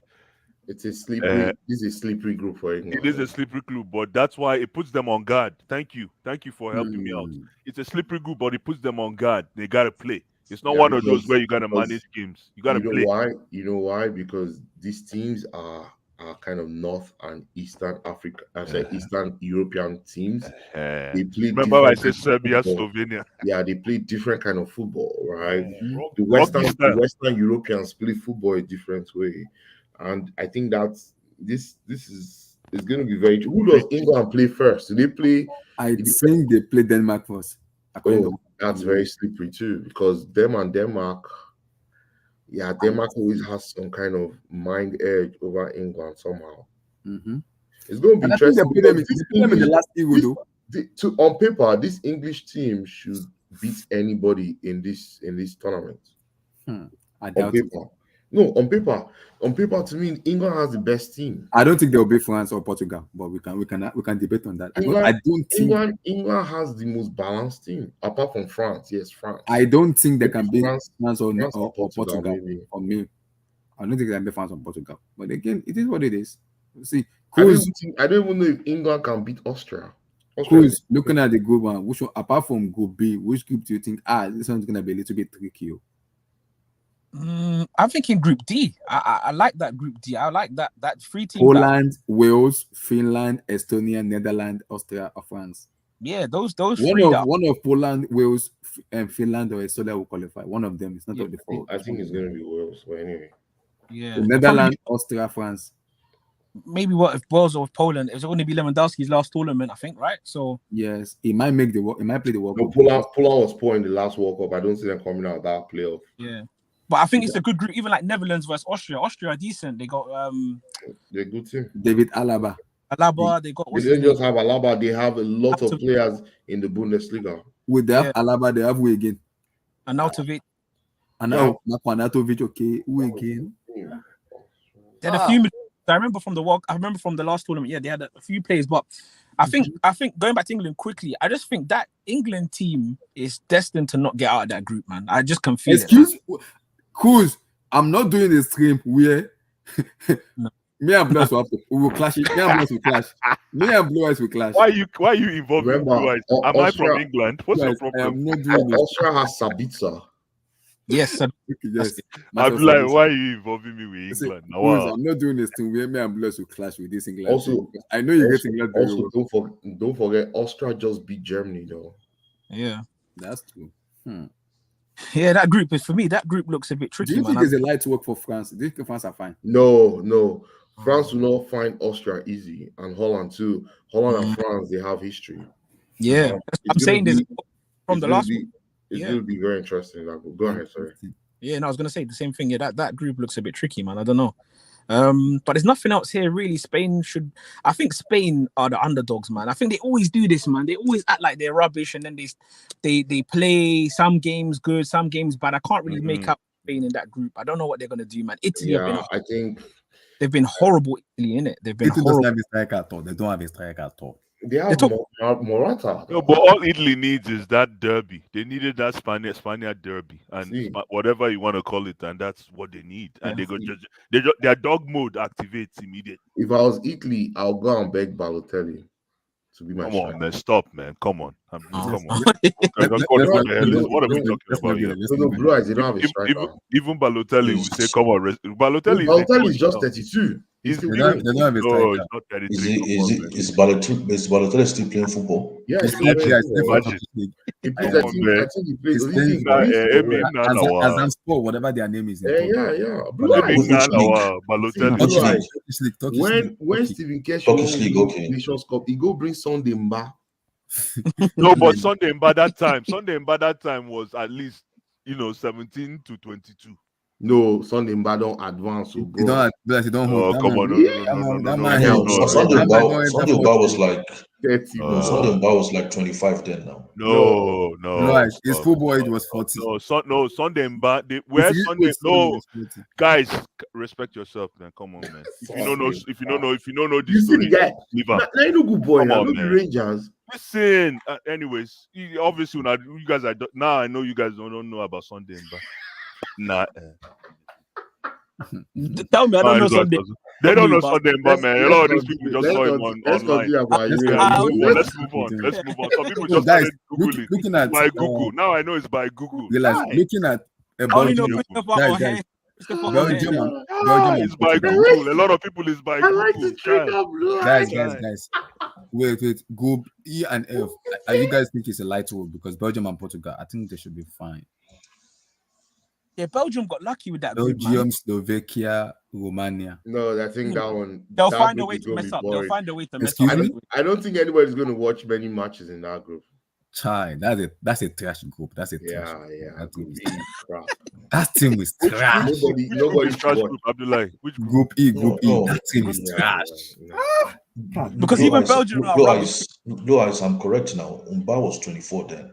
24, 25. He was 24 then. Group E. When we That's a won trash the group. champion. When we won the Belgium, I feel like Slovenia, he was 19. Slovenia, I Romania. didn't say 19, no. Wait, But we're not even talking about his age. It's the way you guys understand it. But- Sunday Mba. but That guys, scared me. guys, Scared let's me. move on. I'm looking at it, but I'm like, I will tell you will help Italy. I'm serious. but again, No. guys, They don't have a guys, striker. hold on. Stop. Portugal, Stop. guys, Portugal. I might be wrong. How far the Portugal can go in this tournament? No, how can you say Italy don't have striker? They've got Who? that guy in Lazio What? now. Moses No, now. how many Oh, tournaments are they going with that guy? And the guy Immobile. keeps playing crap. You Immobile. don't pack up, man. You don't pack up. Immobile is not that. What about Moses, my Ivorian brother? Okay, yeah. Moise I wish. Moise. Yeah. No, You've got Moise guy can just say, Moskin. Moise What Kean. game? Got Moskin. Yeah, Ivorian I'm brother. good. Yeah. If Spalletti could tell Moiskin that, hey, you are my striker. He's using And you're going Scamacca. to He's using Thank you, Scamacca. Amy. Hi, God bless you That's for what- what you said. that's what Amy. that boy Put your- needs. put your hand- That's what that Exactly. boy needs. Exactly. He's I don't know not why better they than don't want to do that. I don't know why they're so I'm proud. surprised that boy has. No, because I'm he's not. surprised. He's not even starting for Juve, is he? Yes, No, I No, think because Right. it's the same thing. It's the same thing happening in Juventus. He's a good No, but player. if you can't start for if you're on the bench in Juve, you're not going to start for Italy. No, it's not about that. See, Abdul, Abdul, I'm you're not telling you, going to politics. start. Politics You're not are going to start for played Italy. guys. No, I Let's- understand, let's- but what I'm saying is, Mhm. if he's bench warming in his club Mhm. for the Italian national team, you're not going to play. You're not going to start. Is he better than Batshuayi? Be honest. Relax. Uh, Cool. That's Don't be yellow. racist. Cool. That's yellow. don't be racist. Cool. That's yellow card. That's That's yellow. racist. That's racist right there. That's yellow. Abdullah, No, that's the racist. problem with I will give you a red card. That's yellow. Yeah, Relax. because you're stereo profiling right now. Nah, problem- that's yellow card. the problem with Moskin, And I don't know Problem with guys Mos- like this kind of thing. the problem with Moskin is he's good, but he still hasn't found his club. Yeah, No, I agree. He still hasn't found his club. Moiskin just needs a coach that believes in him. He has the ability, he has the raw talent. He just Wasn't he needs under Carlo Ancelotti at Everton, or was it Martinez? Who was he playing under Everton? No, At under Benitez? Carlo. You're right. He You're played right. on. He Under played Carlo. under. He played under It was Silva. under Silva. Under Carlo. Silva. It was not Carlo. It was not Carlo. Under Was it Silva. Carlo? It was It under was Silva. Silva. Marco Silva. Under Carlo, their striker It was was Marco Silva. Thank you. Dominic Lewin. Marco So Silva. why couldn't because- he perform? Why couldn't he perform at Everton? No comment. Low, Listen. you want to joke with low block? You know what No- low block? no Can you comment. define low So block? guys, Anyways, looking at that's a good question. Nobody plays low block against Everton. Sorry, looking my at bad. You're right. Belgium and then Portugal. Portugal is a light work, right? How far can they go? Because this Portugal have a team. They have a very. I like that team. Very I good like that team, and Ronaldo Ororo is not. I like- see, Ororo is leading. Wait, Guys, let me ask you wait, a question. guys, Who is their wait. centre back pairing? Wait, no, is a Benfica guy. What's his name? Silva, Man City now, Antonio Silva and and then Man City, and no, Man And City Ruben guy. Diaz. Ruben Yes. Diaz, Who is their goalkeeper? Diego Costa. Costa, And Bernardo Silva is in midfield. Bernardo And- Silva, Okay, Bernardo Silva, who Bruno is their Fernandes. fullback? Their fullback my is boy Cancelo, Cancelo, Cancelo, and then Diego Dalot. very rugged team. Very rugged team, man. I'm Yes, telling and you. their midfielder is Who- Bruno. Their midfielder is Bruno Fernandes, And Bernardo and Silva, Bernardo and Silva. then Paulinho of Fulham. Yeah, man. because And then I their remember. wing is Rafael remember- Leao, Cristiano Yeah. Ronaldo, and Hold on, where's Felix. Rodrigo is Spaniard, right? Which Rodrigo? Rodrigo's Man City. No. Yeah, it's Spaniard. Yeah, it's Spaniard. Yeah, it's Spaniard. Yeah. Rodrigo, yes. Rodri. Rodri, you mean? Yes. What They call is it Rodrigo? Rodrigo in Spain though, but it's Spaniard. What of Diaz? Where's Diaz from? It's from Portugal. Now Portuguese boy. Yeah, it's Portuguese. Because guys, this Portugal, what is surprising me? Portugal Guys, is what is surprising me? Abdullahi. No, what is surprising me? Abdullahi, This this Portugal has a Portugal very team good is not team. going to do anything. No. The manager is surprising me. Exactly. They Martinez. don't have a good coach. Who is the coach? Roberto Martinez. No. Martinez still he struggles He mentally. deserves better. But He deserves guys, better. they've won 10 games out of they've won 10 out of 10. Who? See, Yeah, Portugal. that's it. Abdullahi, That's Abdullahi, you know one thing about Martinez, I always worry. The guy, when he come on television, That's he small, will talk yeah. the tactical thing That's well. small You coach. said He's a small you- coach. is He's exact. a small time coach. Come on, Yeah. man. Come on. Yeah. You should have asked me. You should have just asked me. I go answer you. The guy, You know, when he you know, gets, you know, small you time. know, gets you know, to, when he you gets know how I to, rate. You know how I rate Martinez. Mhm. I look at him like the younger version of Carlo Ancelotti. no. Oh, What? stop Nah. now. Honestly, Stop, Alan man. Ancelotti, when What? he was Juventus I'm coach, not come on, man. but they played very good football. they are there just too. nice. They are just nice. They have good. No, Carlo is not man nice. management. So Carlo is They not have nice. good. So Let Carlo me is finish. not Let nice. me finish though. now. No. So Carlo is not they nice. have good man management skill. No, that's They not know true. how to. No, No, Carlo no. Ancelotti. You know what Carlo Ancelotti does, Ancelotti- ladies and gentlemen? Let me say Ancelotti is an something. Italian, no? Let me say something, Amy, before you jump in, because Mhm. it's very important that people understand this with Carlo Ancelotti. I like that Abdul said that they come up nice, and that means that Carlo Ancelotti is a rugged coach because he gives you a rope. And they will hang you there. He gives you everything. He say, you know what? Yeah, I give you the keys. I give you the keys to the car. You prove to me that these keys are yours. That's how And he drive. exactly. That's his approach. It's a very, very unique approach. People think it's niceness. It's not. He gives you power, and it's up I to you. don't think he's elite, Sean. Stop. Yeah. Ah. You see. Abdul, Stop. Abdul, just Stop. I Let him think like cook. that. No, That's enough. There, I want to right hear now. this. No, Amy, Not hold today, on. I want to not hear today, this not from today. Abdul. Oh, we had Not I want today. to hear That this. is I want enough to hear to this. record. Yeah? This is Abdul, horrible. I can argue that too. Not today. Carlo Can you say Don't they go far away. Carlo Ancelotti is the GOAT? Carlo Ancelotti Hey, is Chelsea a president. man that has been able to build a successful career because he's been able to learn over a long duration of time. That's not true. Okay, That's not true. I disagree. he's I been beg able I to beg. This guy doesn't like Carlo. What are you out saying? of his What is this guy talking longevity. about? Let me say it now. Out of his Let me longevity, finish. Because Out what of you his- said there wasn't wrong. But what's wrong with that? Go on. out of his longevity, and his experience, he's been able to build a successful career. It's not necessarily that he's an elite coach. So why don't you stop give us? there. Hold on, I have a question for Abdul. He So let me spent ask him. Carlo Ancelotti spent 8 seasons with a great Milan team and won the league only once. So I need to ask Champions Abdul League. a Oh question. my I need God. to ask Abdul a question. Go ahead, guys. Go ahead. Thank you, moderator. Thank you very much. Abdul, while you're on it, give us 2 examples of elite coaches, please. That's Okay. all. I want Just to hear. names. Jose Mourinho is an elite coach. And number 2. Arrigo Sacchi is an elite coach. Okay, fine. But Arrigo Sacchi and Carlo Ancelotti, what is the connection? Arrigo Sacchi was Carlo's coach. They're both Italians. What do you mean? What's the connection? In the great Milan team. Yeah, in the great Milan team. Did he only coach? They won the Champions League together. Hold on, but did he only coach Carlo Ancelotti? He coached many players in his career. Of course. But how is Carlo Ancelotti who has doing been most today? successful from the Arrigo Sacchi line? Who has the most? Hold on. Who has the most? Let's make this a discussion. Who has the most success from Arrigo Sacchi's line? It's Carlo Ancelotti. Who is the most successful between Carlo Ancelotti and Arrigo Sacchi as a coach? You cannot compare the 2 of them, man. Can we have a discussion, please? No, but Abdul, you are going wrongly. But you are cutting me half. You're not letting me complete what I'm saying. Don't go there. There's no point. No, let me express myself. Express yourself. This is for you to, if you're successful. You cannot compare Arrigo Sacchi and Hold on now. It's just like comparing Vincent Kompany and Pep Guardiola. If you're successful. Can you compare Exactly. That's a fantastic analogy, man. That doesn't make sense. Can you what? Pep is the boss. Arrigo Sacchi and then Ancelotti. Arrigo Sacchi and Ancelotti is like saying Pep and Vincent Kompany. Overkill. My guy, what are you saying now? You want to sit down here and explain to us? Man, that's wasting of our time.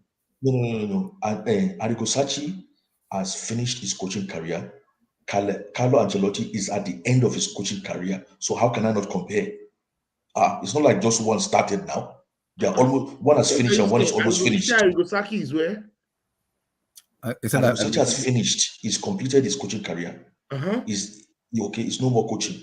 Carlo Ancelotti is almost completing his coaching career. He's actually came out, except if he changes it, he's come out to say publicly this is his last coaching career. So he's almost finished. So we can compare. No, you can't compare the 2 of them. How can I not compare? What are you saying, man? Carlo Ancelotti played under Arrigo Sacchi for 5 seasons. No. We are saying great. Even Carlo Ancelotti will tell you, don't compare me to Arrigo Sacchi. Like, don't even attempt. Don't try it. It's like John Terry. It's like John Terry. You not tell John Terry, hey, John Terry, tell me about Marcel Desailly. And he'll tell you, Marcel Desailly taught me. That's my OG. Exactly. Because they are being professionally respectful and professionally ethical. It doesn't mean you can compare. Will it stop you from comparing? Will you come and lock your mouth from comparing? Nobody is knocking. I'm just telling you that it doesn't. It's like, you can compare. What is there not to compare? No. It's still the same game now. To Mourinho, they still cadre, right? No. They still partook in the same game now, in the same field. How can you not compare? Not different eras, though. So you have to put it in context. No, you can't. It's how easy to put it in context. No, Okay. so especially when I played under the so-called coach that you want to compare. I beg you, leave all those. So guys, it's not a beg. You have to put it Abdul. You're shooting me off, man. But we had this discussion, and Juventus, if you remember that era when you're talking about for Ancelotti, we spoke about this. It was the height of the corruption in Juventus when they won those leagues and they were stripped. It was like the early 2000s. Yeah. It was not the coach then. Yes, he was. The corruption was 2000. No, I'm saying he was the coach in 90. He was the coach for Milan. He was the coach for Milan, and Juventus won all those titles in that era. Yeah, that was Milan, not Juventus. No, but because he coached Juventus. I think for 1 or 2 seasons. So. No. What I'm saying is No, we're talking about argument Carlo is that Ancelotti now. why Yes, didn't Carlo Ancelotti. Abdul's argument is that Ancelotti didn't win as many titles as he was supposed to in the 8 years that he was at AC. Well, how can But you? How when can you you look win at that, how can you win titles when Luciano Moggi was buying titles in Italy? that's How can you my buy- point. That's what I'm saying. how That can you era win was the titles? height of the corruption. Yeah, those were the times they paid referees to give penalties to Juventus. Yeah, you can't win titles then. Sorry, it's not.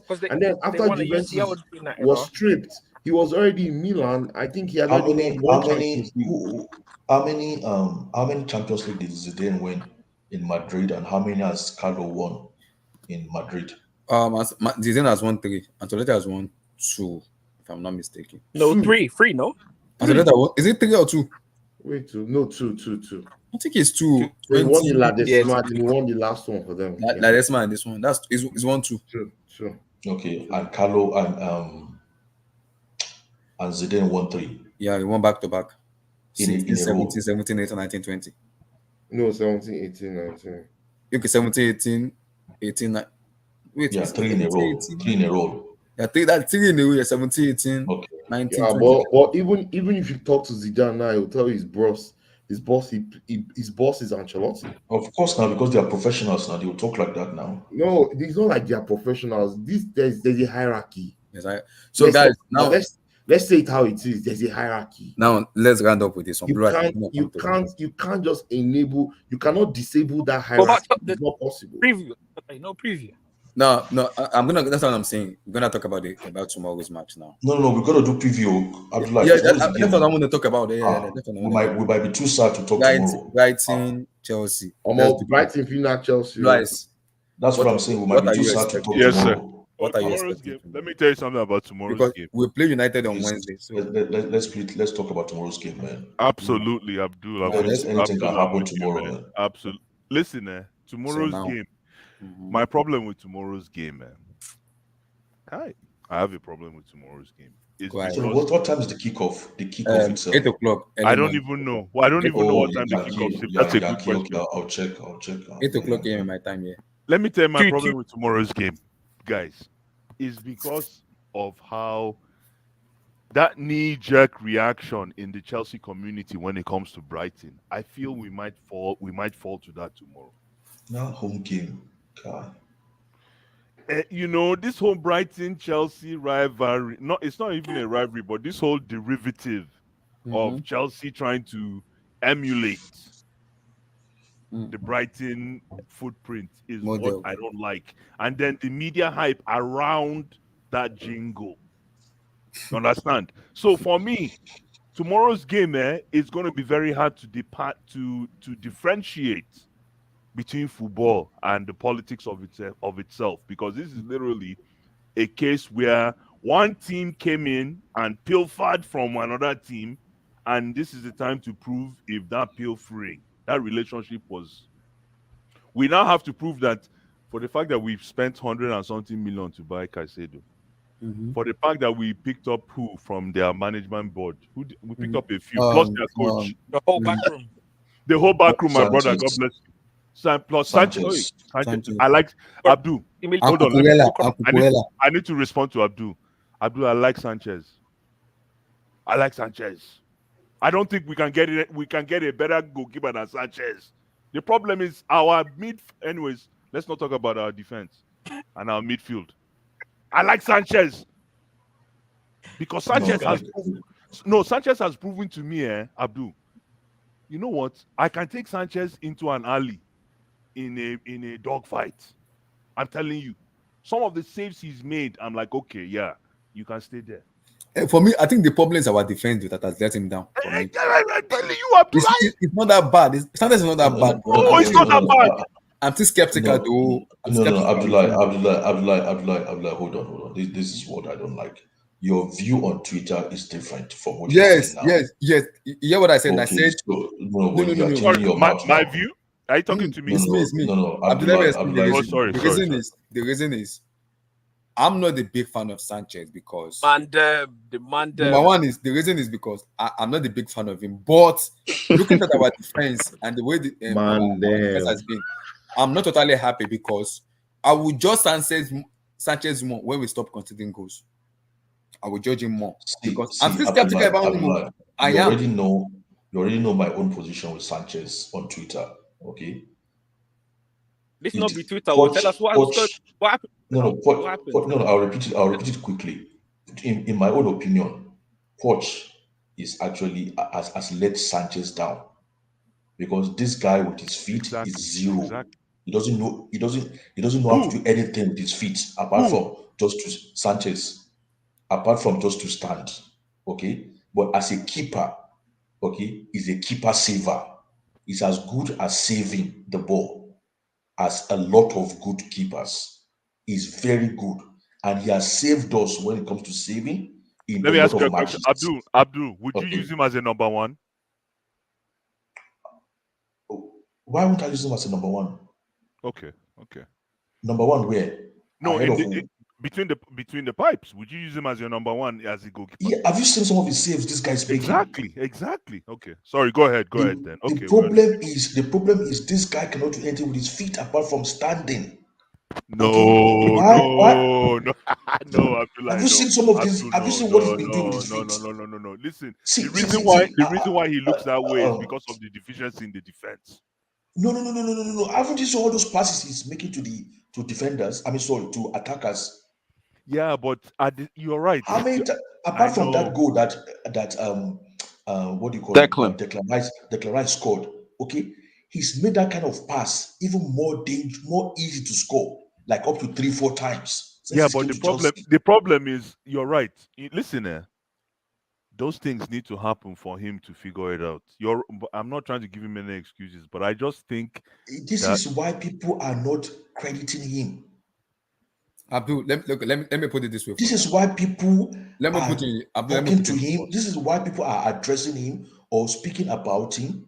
Okay, the way they are speaking about this is why people are not giving him the respect he deserves, the credit he deserves. Okay, Abdul, because what he's doing with his feet. Let me put you in his spot. And if the manager knows he's poor with his feet, why haven't you given a different instruction? Don't give the ball to him with his feet. Abdul, come on, man. Abdul, come on, man. Come on. What do you mean? Come on, man. Come on.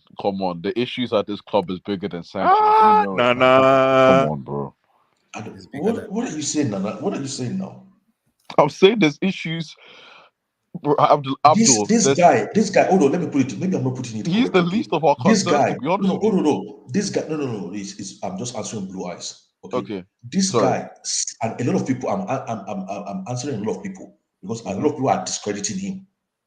Okay, but he's made the best saves in the league so far this season. Some of his saves are actually the best saves. I'm telling you, leave Sanchez alone. That's what I'm trying to tell you. That's what I'm saying alone. As well, man. Leave Sancho. You see Sanchez. Sanchez is good the way we listen, whoever did that deal, and we need to give him another 10% bump up. That's in terms of making saves, the only keepers better than him are only the world-class keepers, like Alisson, Courtois. Those are the only keepers that are better than him in making saves. Okay, but people are not giving him the credit he deserves because of these mistakes. Because of the way we concede goals. And these are unavoidable. No, Sanchez is avoidable mistakes. I'm not worried about Sanchez. What has Sanchez done anyway? No, Sanchez is a good goalkeeper, man. He's a good goalkeeper. Blue Eyes, let me ask you a question. Sure, please. Can Sanchez be the goalkeeper that wins you the league? Absolutely. Can you win 16 to 18 points every season? Listen, let me answer me now. Emmy asked me a question. I don't know why people are getting excited. Right. Okay, sorry, yeah, man. Listen, Emmy, Sanchez is not the reason we are going to win, but Sanchez is part of the reason we are going to win. Yeah, but every team that wins the league has that goalkeeper that gives them about 12 to 15 points. Can I give you a straight answer? 12 to 15 points every season. Blue Eyes, please, I beg you. Yeah, go ahead. Go ahead. Go ahead. Let me give you a straight answer. Okay? And the answer is Jens Lehmann, okay, invincible, 2004. Mm-hmm. Okay, Okay. but 26 Jens Lehmann wins, never 4 touched the draw. ball. No, but Jens Lehmann never touched the ball with his feet. It was all about saves. Football But the game has changed now. Abdul, Akeem, the game has changed. Abdul, man. you Come on. sound like You play come on, to your man. strength. Stop saying football has changed. You play to your strength. Here we go. Here Because we coach, go. Here we because go. Here coach, we go. no, because Here we Pep go. Guardiola is doing something. Because Here we Pep go. Guardiola is Here doing we something, go. you must do it. Abdul, Here do we you think that Chelsea can win the league with a goalkeeper that just lumps the ball to the other parts of the field? Why not? Why The not? goalkeeper, no, Emmy. Why not? You have to play to No, your but strength. Emmy, you're asking the Look at wrong question, Newcastle. Emmy. No, Look at it's the right Newcastle. question. They are playing It to- is the right It's the wrong question, No, Oga. it's the right question. Emmy, let me answer it. Listen, Emmy, listen. I like the fact that Emmy is asking that question because I like the fact that we need to jump the gun. I think we're being too conservative. Listen, Emmy asked a question. Do you think Chelsea can win a league with Sanchez? Hi, God bless you. I say yes. So Sanchez can win us the league. Yeah, you know why? He's shown me that when all chips are down, Sanchez has shown me that when he's the last man, he can stand up and face fire. He has shown me. He has done 3 things. Only 3 things. I'm like, yeah, I want this guy in the goalkeeper position. That when he's Sanchez and anybody who denies that, you're out of your mind. That when he's the last man, he can actually stand and answer for himself. Let me ask you, is Sanchez better than the Aston Villa goalkeeper? Absolutely. The World Cup winning goalkeeper. Good question. You know the thing about the World Cup. Let me tell you what's good about the World Cup. Hi, Amy, you're a football guy. Let me tell you what's good about the World Cup, the Aston Villa guy. You know why he's different. You know why he might be edge. He might have an edge. No, he's caricature. Yeah, streets exactly. He's a street guy. He learned ball for street. He has that dog. I like him. He's nasty. Yeah, he can get nasty. Yeah, he can get in your face. Exactly. I like him. Cruz a laugh. Cruz is cool. I like him. No, you need. See, let me tell you something. You cannot win a tournament if you don't have those kind of characters, though. Yeah, that's true. We're talking about goalkeeper. Yeah, but I'll rather carry. We're talking about Emmy. I'll rather carry the Aston Villa goalkeeper to win the league because I know he will save me my. No, but Sanchez just joined us. Amy, that's not Emmy, fair. Sanchez just joined us. He just joined us. I know. But I'm just saying. I can tell you, Sanchez is better. Let me, Nana. One last thing before Nana. I know this is Nana's mic. Listen, I tell you one thing about Sanchez. Sanchez is head and shoulders. And I'm sorry I'm saying this. Sanchez is head and shoulders. I think last minute ditch World Cup final better than Kepa and Mendy together. Oh yes. I'm talking about nice. Okay, good. Let me Amy, the fact that you subscribe, I'm happy. I'm impressed. Yeah, okay. for sure. Including Mendy. You see that World Cup final. No comment. Emi Martinez versus Kolo Muani, right? That saved. Absolutely, good call. Emi Martinez 100 times will save that ball. It was not a fluke. He looked the guy for eye, collect that ball. Of course now. Emi is Emi Martinez. Are you joking? They fear you. Emi Martinez, he's not afraid. When I see somebody dancing that spiritual dance when the ball is coming your way, I say this guy's a Chris man now. Yes, you know that IFAB has banned that because of Martin they banned it. IFAB has banned that rubbish. Spiritual dance. IFAB has banned that. I said no rubbish anymore. Stand in your pole. Don't dance rubbish anymore. That's like Wait. They kept telling the goalkeepers to stand and because of Martinez. IFAB. I call it the spiritual dance, man. The thing is, what's his name? Martinez cannot win. Martinez cannot win in the league. Why? Okay, he won the World Cup. No. You see, my best question in this world, my favorite question in this world is why. Because before you ask me that why, me have asked myself that why a million times. Okay, why do you think why Martinez cannot win you is Martinez is a keeper I mean, it's a keeper that will do for you everything, that will do his best for you when everything is right. He's playing with the right defense. He's playing with, basically what I'm trying to tell you is I don't think a Martinez can deal with adversity. That's not true. That Okay. Argentine Are you defense was listening to poor. Abdul? Are you listening Okay. to I Abdul? mean, did you I look don't at the forget. Argentine See, defense that was facing Mbappe? Remember in that final, See, Mbappe when scored everything hat is trick. right, hold on now. When everything is right for you, Martinez can be there. His personality will come through. He will shine. Now, Okay. But apart from that, I don't think he's the kind of guy. See, if it was another keeper, hold on. What I'm trying to say is, if it was another keeper, that mistake that Sanchez did with Declan Rice, they would have folded. Okay, but he still came out strong. It was Declan Rice. the mistake Sanchez made. When Chelsea, Arsenal played Aston Villa. No, it's Sanchez. Chelsea. Oh, Sanchez. Okay, exactly. Some keepers will have folded after that. Okay, but this guy was still making great saves. Wait. That Declan Rice ball will not enter for Sanchez. You won't beat Sanchez. What I'm saying is Martinez. Sorry, you can't beat Martinez. What I'm saying is, after such a calamitous error, some keepers will fold, so they can't deal with adversity.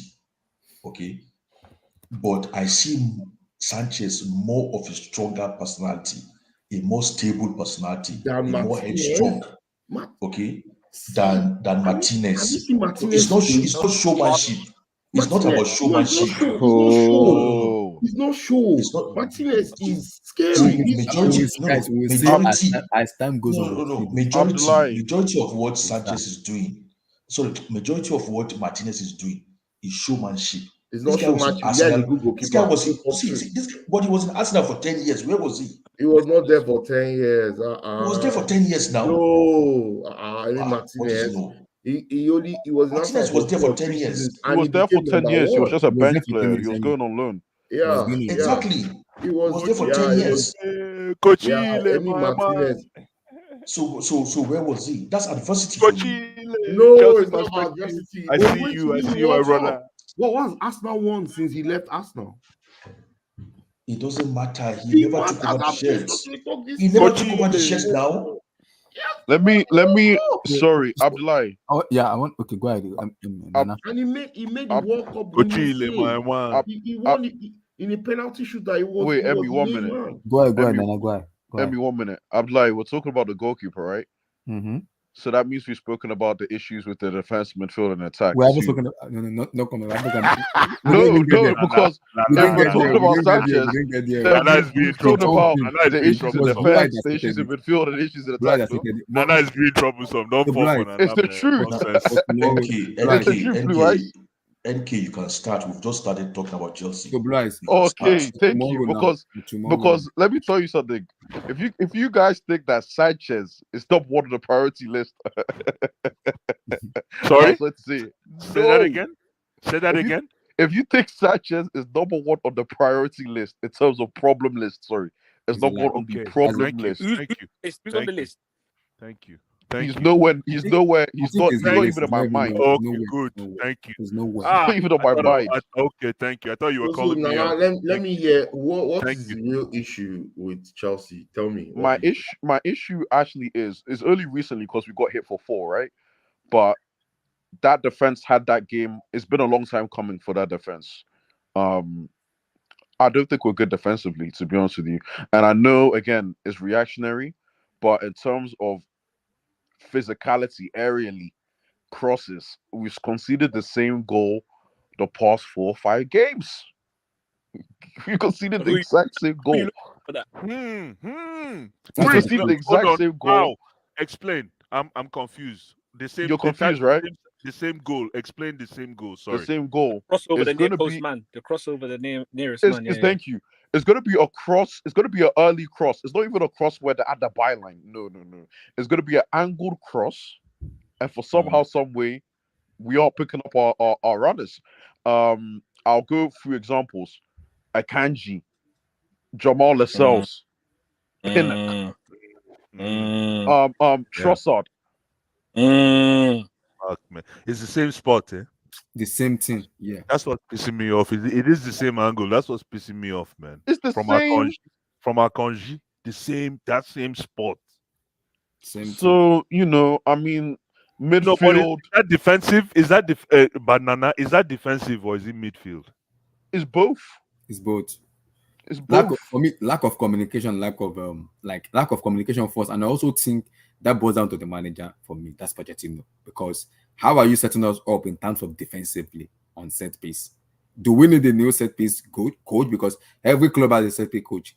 United has, Mancity has, Arsenal has, even Eddie Howe has. So do we need a new set piece coach where his focus is going to be just on set piece, or is Pochettino them differently? Because I'm confused with our the way we concede goal. Yeah, it annoys me. Midfield functionality. I don't know. Under Tuchel as a personal set piece coach who worked for Chelsea. He's working with him now in Bayern Munich. They work on set piece. And look at the under Tuchel. We consider the least goals towards the Champions League when we won the UCL. It's a different team, Abdullahi. It's a different team. I know, but what I'm saying is, in every club, you need a set piece coach. That's gonna just his basic job is a set piece. Okay, Wait, but even forget the set piece. Do you think forget the set piece. Do you think we're conceding goals? Wait, let me just ask this. Do you think we're conceding goals from set pieces based on how the players are defending the set piece, or based on the personnel? But it's not. we But have in the Emmy, team? it's not set pieces alone. It's not No, set no, pieces that's alone. one. That's what kind of goals we concede the most. No, Emmy. The problem is It's from open play. It's open play the reason crosses we as well. consider those goals we consider is positioning and lack of awareness in those So players. you And that's think on the managers. positioning? Yeah, and lack of awareness, and that's on the No, managers. no. Wait. I The reason I don't said that is even know what's going on. The problem with this Chelsea club is our team lacks discipline. There is no leadership hierarchy on each of the lines in the team.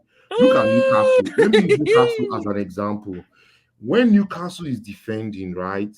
They defend from the front. They have, you see that guy called Trippier. The guy is a coach on the field. The guy is Trippier. The Listen, guy is Emmy, constantly you're paying lining- attention.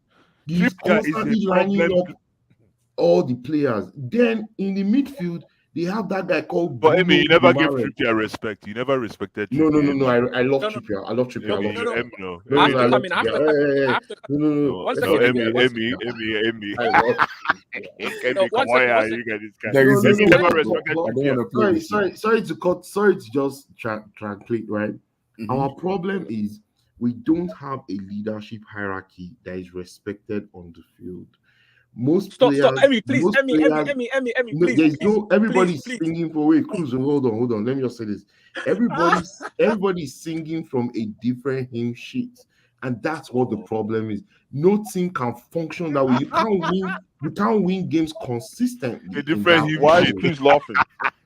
Yeah, I like that and expression. to be very honest with Why is this you, Cruz guy laughing? no, because he knows the Right. truth, right? No, because 6 weeks ago we played Arsenal 2-2 at home, and we came on the stream, and I said to you guys, "Chai, Blue." As we were talking about Conor Gallagher, Declan Rice. We said Declan Rice did a job on the team when he went second half. Exactly. And everyone, Yes. and hold on. You remember you guys asked me, said, why?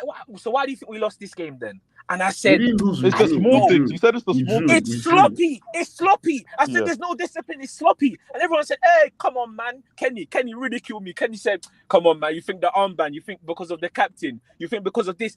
There's no discipline. Listen, the project can't work if there's no discipline. There's So no discipline.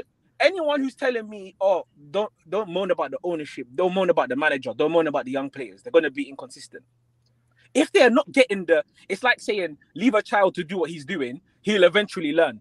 We can't see the fruits of the project if there's no basic discipline. We're talking about conceding 4 of the same goals 4 weeks in a row. 4 weeks in a Brentford, row. do you understand? Yeah, You're I didn't talking about even the know. reason- I didn't pay attention to the Brentford, trends. Arsenal, I'm serious. Manchester And I'm a City. trends guy. You I'm see, a trends guy. Blue I Eyes, didn't even guys, pay attention Blue Eyes. to what you said. But Look at Blue it. Eyes, I Brentford, saw it. Manchester Listen, City, I'm a Arsenal. But Blue trends Eyes- guy. I didn't and the even. Newcastle. I didn't know it's the same Blue- goal that we conceded. But that's because you what guys Emmy's will have heard saying- from me. what Emmy's saying is spot on, because the week we lost to Newcastle last week, I didn't come on last week. I don't know if you guys spoke about it. Every Chelsea YouTuber, everybody was talking about discipline. I saw this from the Arsenal game, even the Tottenham game. Even when I spoke about Enzo, when the penalty, when Raheem Sterling was stealing the penalty from Cole Palmer. I said, what kind of rubbish is that? Enzo has to talk to you. Thank you. What kind of rubbish is that? Reece James came on against Arsenal at right wing. He didn't take the captain's armband, and then he just looked around. He didn't say, "Come on, boys, you guys talking about Trippier? Information. How can the club captain come on and not speak to anybody?" He just took his position and started playing like he's under 18. Cruz. The lack of discipline, organization, and it comes from this manager. I agree. One there, I agree. I know. Cruz. Let me finish. Let me get this point. Let me finish. Yeah. He bottled the Champions League final because he wouldn't use his logic to say Harry Kane was not fit.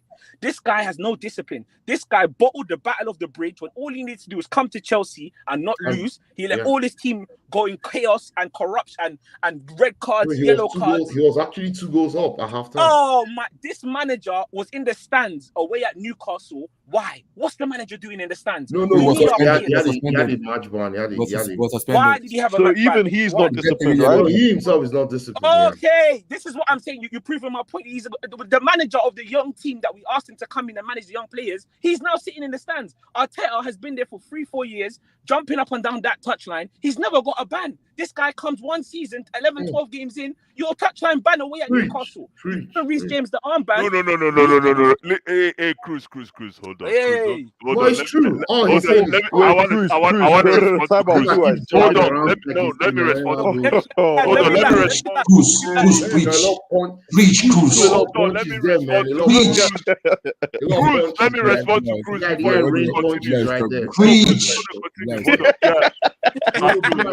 Guys, bring some punches, man. No, let me tell you something about.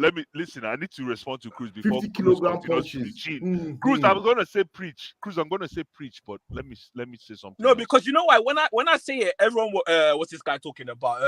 Hold on, Cruz, hold on, don't go too far. Listen, the reason why 6 weeks later, everyone is talking about. If Pochettino is not, hold on. If Pochettino is not pushing the envelope to the point where he's being suspended, then I know he's not running a club yet. That's not right. Sorry. Exactly. Exactly. No. Exactly. No. Hold on. Listen, we are so. Somebody said we're shit, and we're not far from it. Somebody said it here, but we're not far from it. At the same time, when you have to work with shit to make it work because of the caliber of the club you're working for. We're talking Chelsea here, ladies and gentlemen. I don't know what happened to Chelsea fans. That Chelsea fans are soft. Just because we're shit. What do you mean? Chachamin, man. Soft. Chachamin. Like, listen. It's okay. You guys move because on. bless. What you guys are not ready. Listen. Bless. So what? Because before we do prediction, what Cruz said, I like what he said because it gave me annoyed. What did Cruz say? Brentford, Newcastle, Manchester City, and Arsenal. We consider the same goal, and Mauricio Pochettino lack discipline and is affecting this play. And see. So now we're talking about Poch. Now we're talking about No, because it annoys me because what annoys me most is because I'll see when we lose match, I agree. When we lose match, I'm like, okay, let me see the performance. But the amount of time we lost against Newcastle, that piece is, I almost want to, I'm like, my head was out. I'm like, what the fuck? How do we lose that? Because that is lack of discipline from the manager and from the play. We just give up. We don't want to play. But Abdullahi. You know what a good trait is? A good trait is not only just being able to win games and win them good and win them convincing. You have to be able to stay in a match. That's when you're a good team. Chelsea, we can't stay in a match. We get the game, we play bad, and then we throw the game, and then we're 2-1, 4-1. You know what annoys me now? That Newcastle game, if that was Arsenal, they lose that game maybe 1-0 or 2-1. Fine margin. Look at the goal that they conceded. Controversial, ricochet, boom, boom, boom, boom, boom. Chelsea, it's like we go a goal down and then, okay, we pulled the goal back with Raheem Sterling. And Then I all thought of a we were sudden- good, Cruz. I thought, okay, I said we're going into the second half. He will change it. We'll come out different. No. It's the trend, bro. This team, there's no. I don't think personally. I'll leave it here, man. I don't think this team, even if because I don't believe in the project. I argue with everyone here all the time about this project. I don't believe this owner, nothing. But even if I'm gonna buy into it, you cannot tell me basic things like who's the right captain, who's taking the penalty, who's taking the armband, who's the leaders. You can't even show me that, so I can't buy it. It doesn't make sense. So Cruz, These games is not. So Cruz, sorry. Even Tottenham. Nine men with Tottenham. We could for half an hour, 40 minutes. Cruz, should I ask you a question? I want to ask another question afterwards as well. Oh, okay. Let me just quickly ask him. Cruz, We could barely score against Tottenham. 9 minutes. So when Pochettino was signed this season, right? He was signed for 2 years, right, with an extra year. Do you think Pochettino can win something with Chelsea in those 2 years? Yes, I think so. But again, What does win something mean? Like can you win a expand trophy, anyone? Like No, Cup, Emmy. FA Cup. The FA Cup means nothing to me. Oh, the FA Cup. No. FA Cup is a trophy. No, Emmy. No, Emmy is league England, position. right? It's league position, Emmy. It's pure league position for me. So Nana, pure league position. So Nana, let me ask you this: you prefer he goes into the Champions League places than win an FA Cup? Oh, 1000%, please. Bonana, you know it's impossible for him to get into that Champions League spot because Man City, Arsenal, Liverpool, and Newcastle are much better teams. No, but Emmy. Over Sorry. 38 games.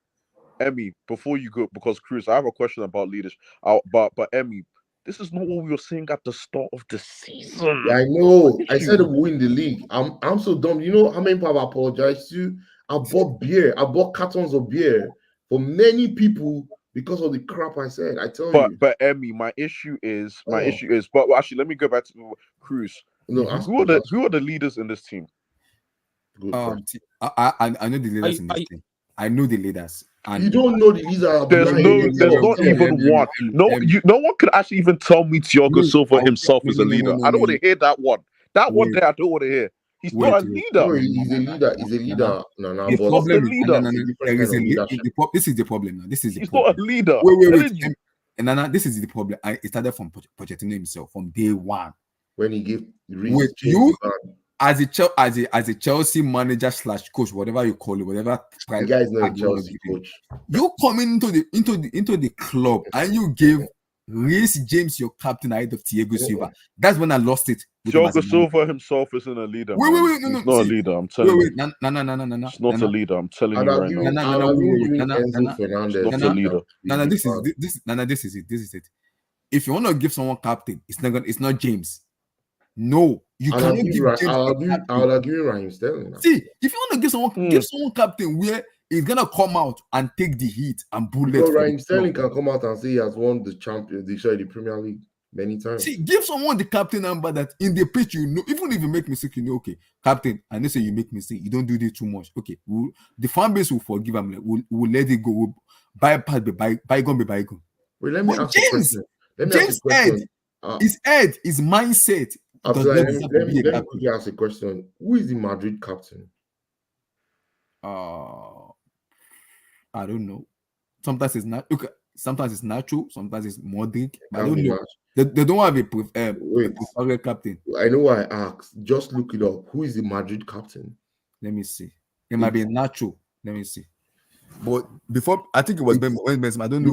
Luka Modric is Ancelotti's captain. Most times Modric wears the captain. It's Nacho. Is Nacho. Does Nacho ever play? Yeah, it's on the bench.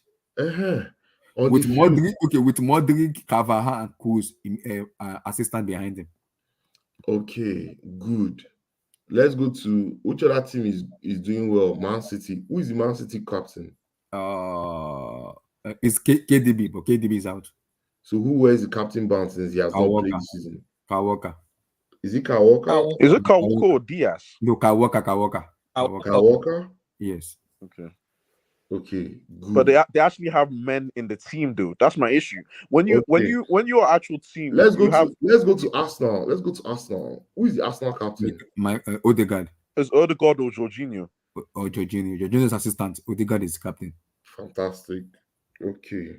Mhm. Now we now come to Manchester United. Bruno Who's Fernandes. Manchester United captain? Bruno Fernandes. Casemiro's assistant. Okay. Now let's go to Chelsea. Luis James and Ben Chilwell, two injury Two prone. of the most Two injury useless prone bastard. captaincy and vice captaincy Okay. choices. Two injury prone bastard. Okay. Let's compare and contrast all the captains we just talked about versus the one for Chelsea. You didn't even mention Liverpool. Van No, Dijk. because Liverpool is an established team. Liverpool, we know it's Van Dijk, right? Mm-hmm. And when Van Dijk is there, Arnold is assistant. Arnold wears it, right? So when you look at the Chelsea leadership hierarchy, there is no hierarchy. Do you guys watch Mikel Obi's podcast? Yes, I did. Yeah, we're When gonna talk about it. when you watch Mikel Obi's podcast, you will see when you hear what he says about what happened in the golden era of Chelsea, you will know that what we have currently is a joke. There's no hierarchy. Yeah, but listen, I'm glad that people are finally listening to Miss Obi's podcast. I can't believe somebody just said that. No, I listened to all. He has four. I didn't even know he had that much. No. He's quite big. He has done John Terry. He has done Lampard. He has done Maliba, and then he has done Roberto Di Matteo. Thank you. And the reason why I made that, I made a comment, and I deliberately made that comment, is because that voice is very important in what we're talking about today and tomorrow. That discourse, midfield. This is coming from a midfield sentiment. Yeah. It is very important, especially for our club, ladies and gentlemen. And people are going to say that we're relying too much on the past in order to set a yardstick for our midfield. And that's a problem. It's actually a very valid argument when people are saying, why are we always trying to set that yardstick against the past 10, 20 years? It's true. That's terrible. The fact that we don't have recent comparative metrics to make is a problem. In the past 2-3 years, our midfield has been shambles. Come on. And what we're working with today, we know is, long-term football. Yeah. And it's okay. It's okay. It's okay. I think there's potential in what we're trying to do. But I still the light has to be shone on the gaffer. For me. Yep. For me. Good. So he's not a coach. He's not a coach. Guys, prediction. Abdul, tomorrow prediction. Mr. Abdul. Nana, prediction tomorrow. We play United on Wednesday. We're gonna do a preview tomorrow. I'm going for 2-0. Chelsea. Emmy, prediction.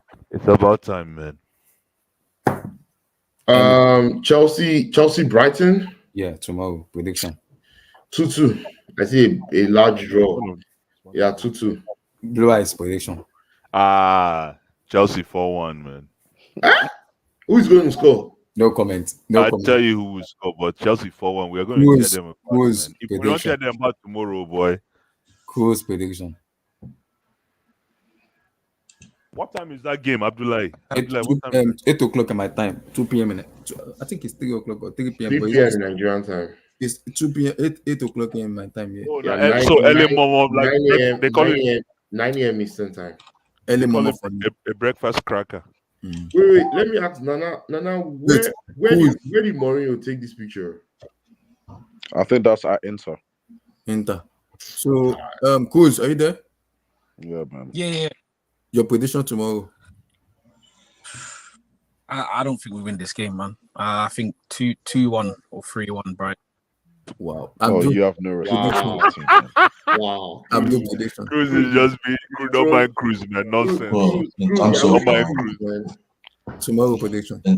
In terms of just for prediction's sake, I'll say 2-0, but my mind is telling me something more dangerous might happen. What does that mean? Relax. Wait, let me just put things in context. What because the hell? What the hell does that mean? Abdul likes putting things in context. This Brighton team played against AEK Athens in Greece. They have 10 injuries out. Wait. They just got back on Friday morning, right? And they have 10 injuries, 10 big injuries to their first team players. Now you're telling me after coming back from Greece on Friday morning, they trained just maybe once or maybe today again, twice, max twice, and they're coming to London, and you're telling me that, and they're coming by bus because Brighton is not far, or maybe I don't know how they're coming, but they're definitely not coming by plane, right? They're going to drive somehow.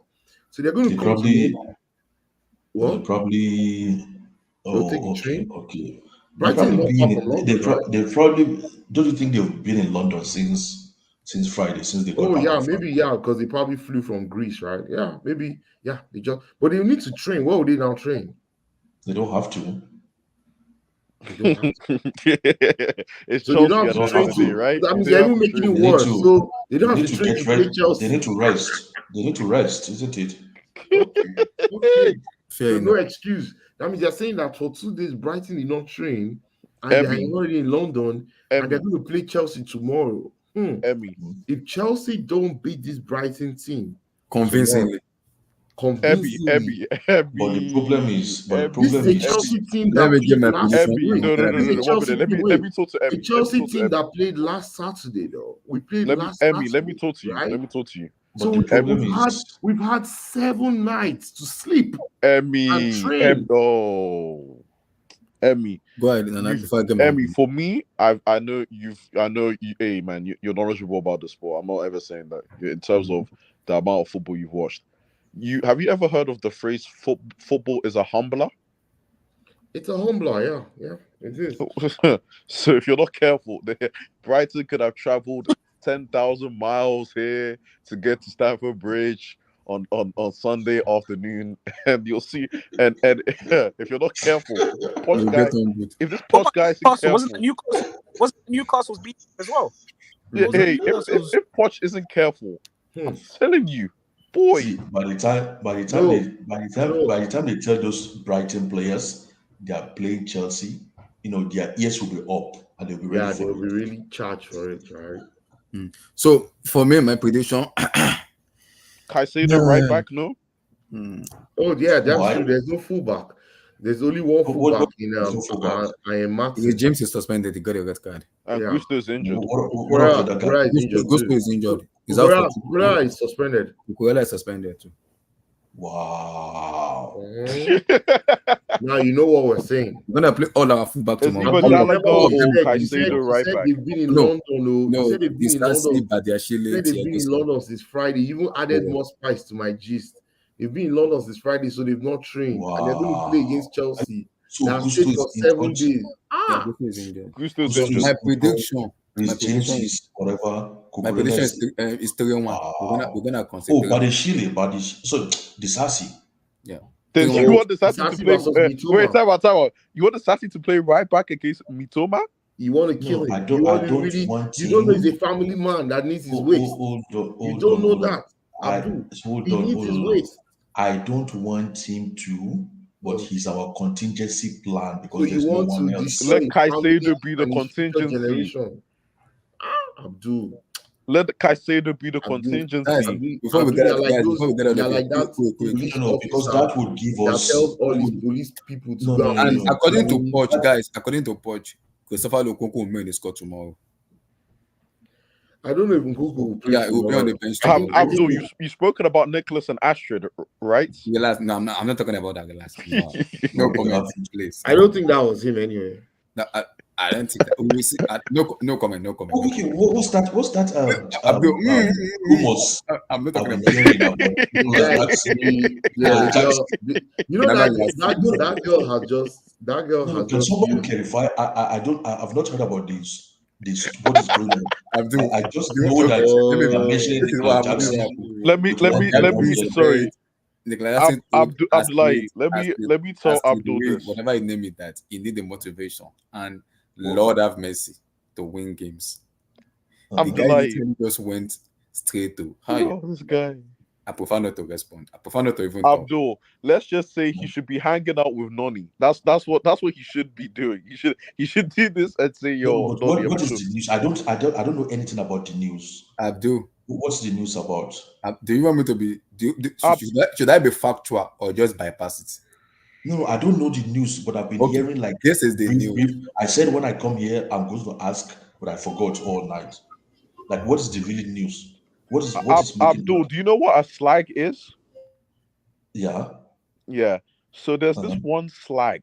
With all due respect, I'm sorry. There's this one prominent slag that is a supposed Chelsea fan, right? Okay.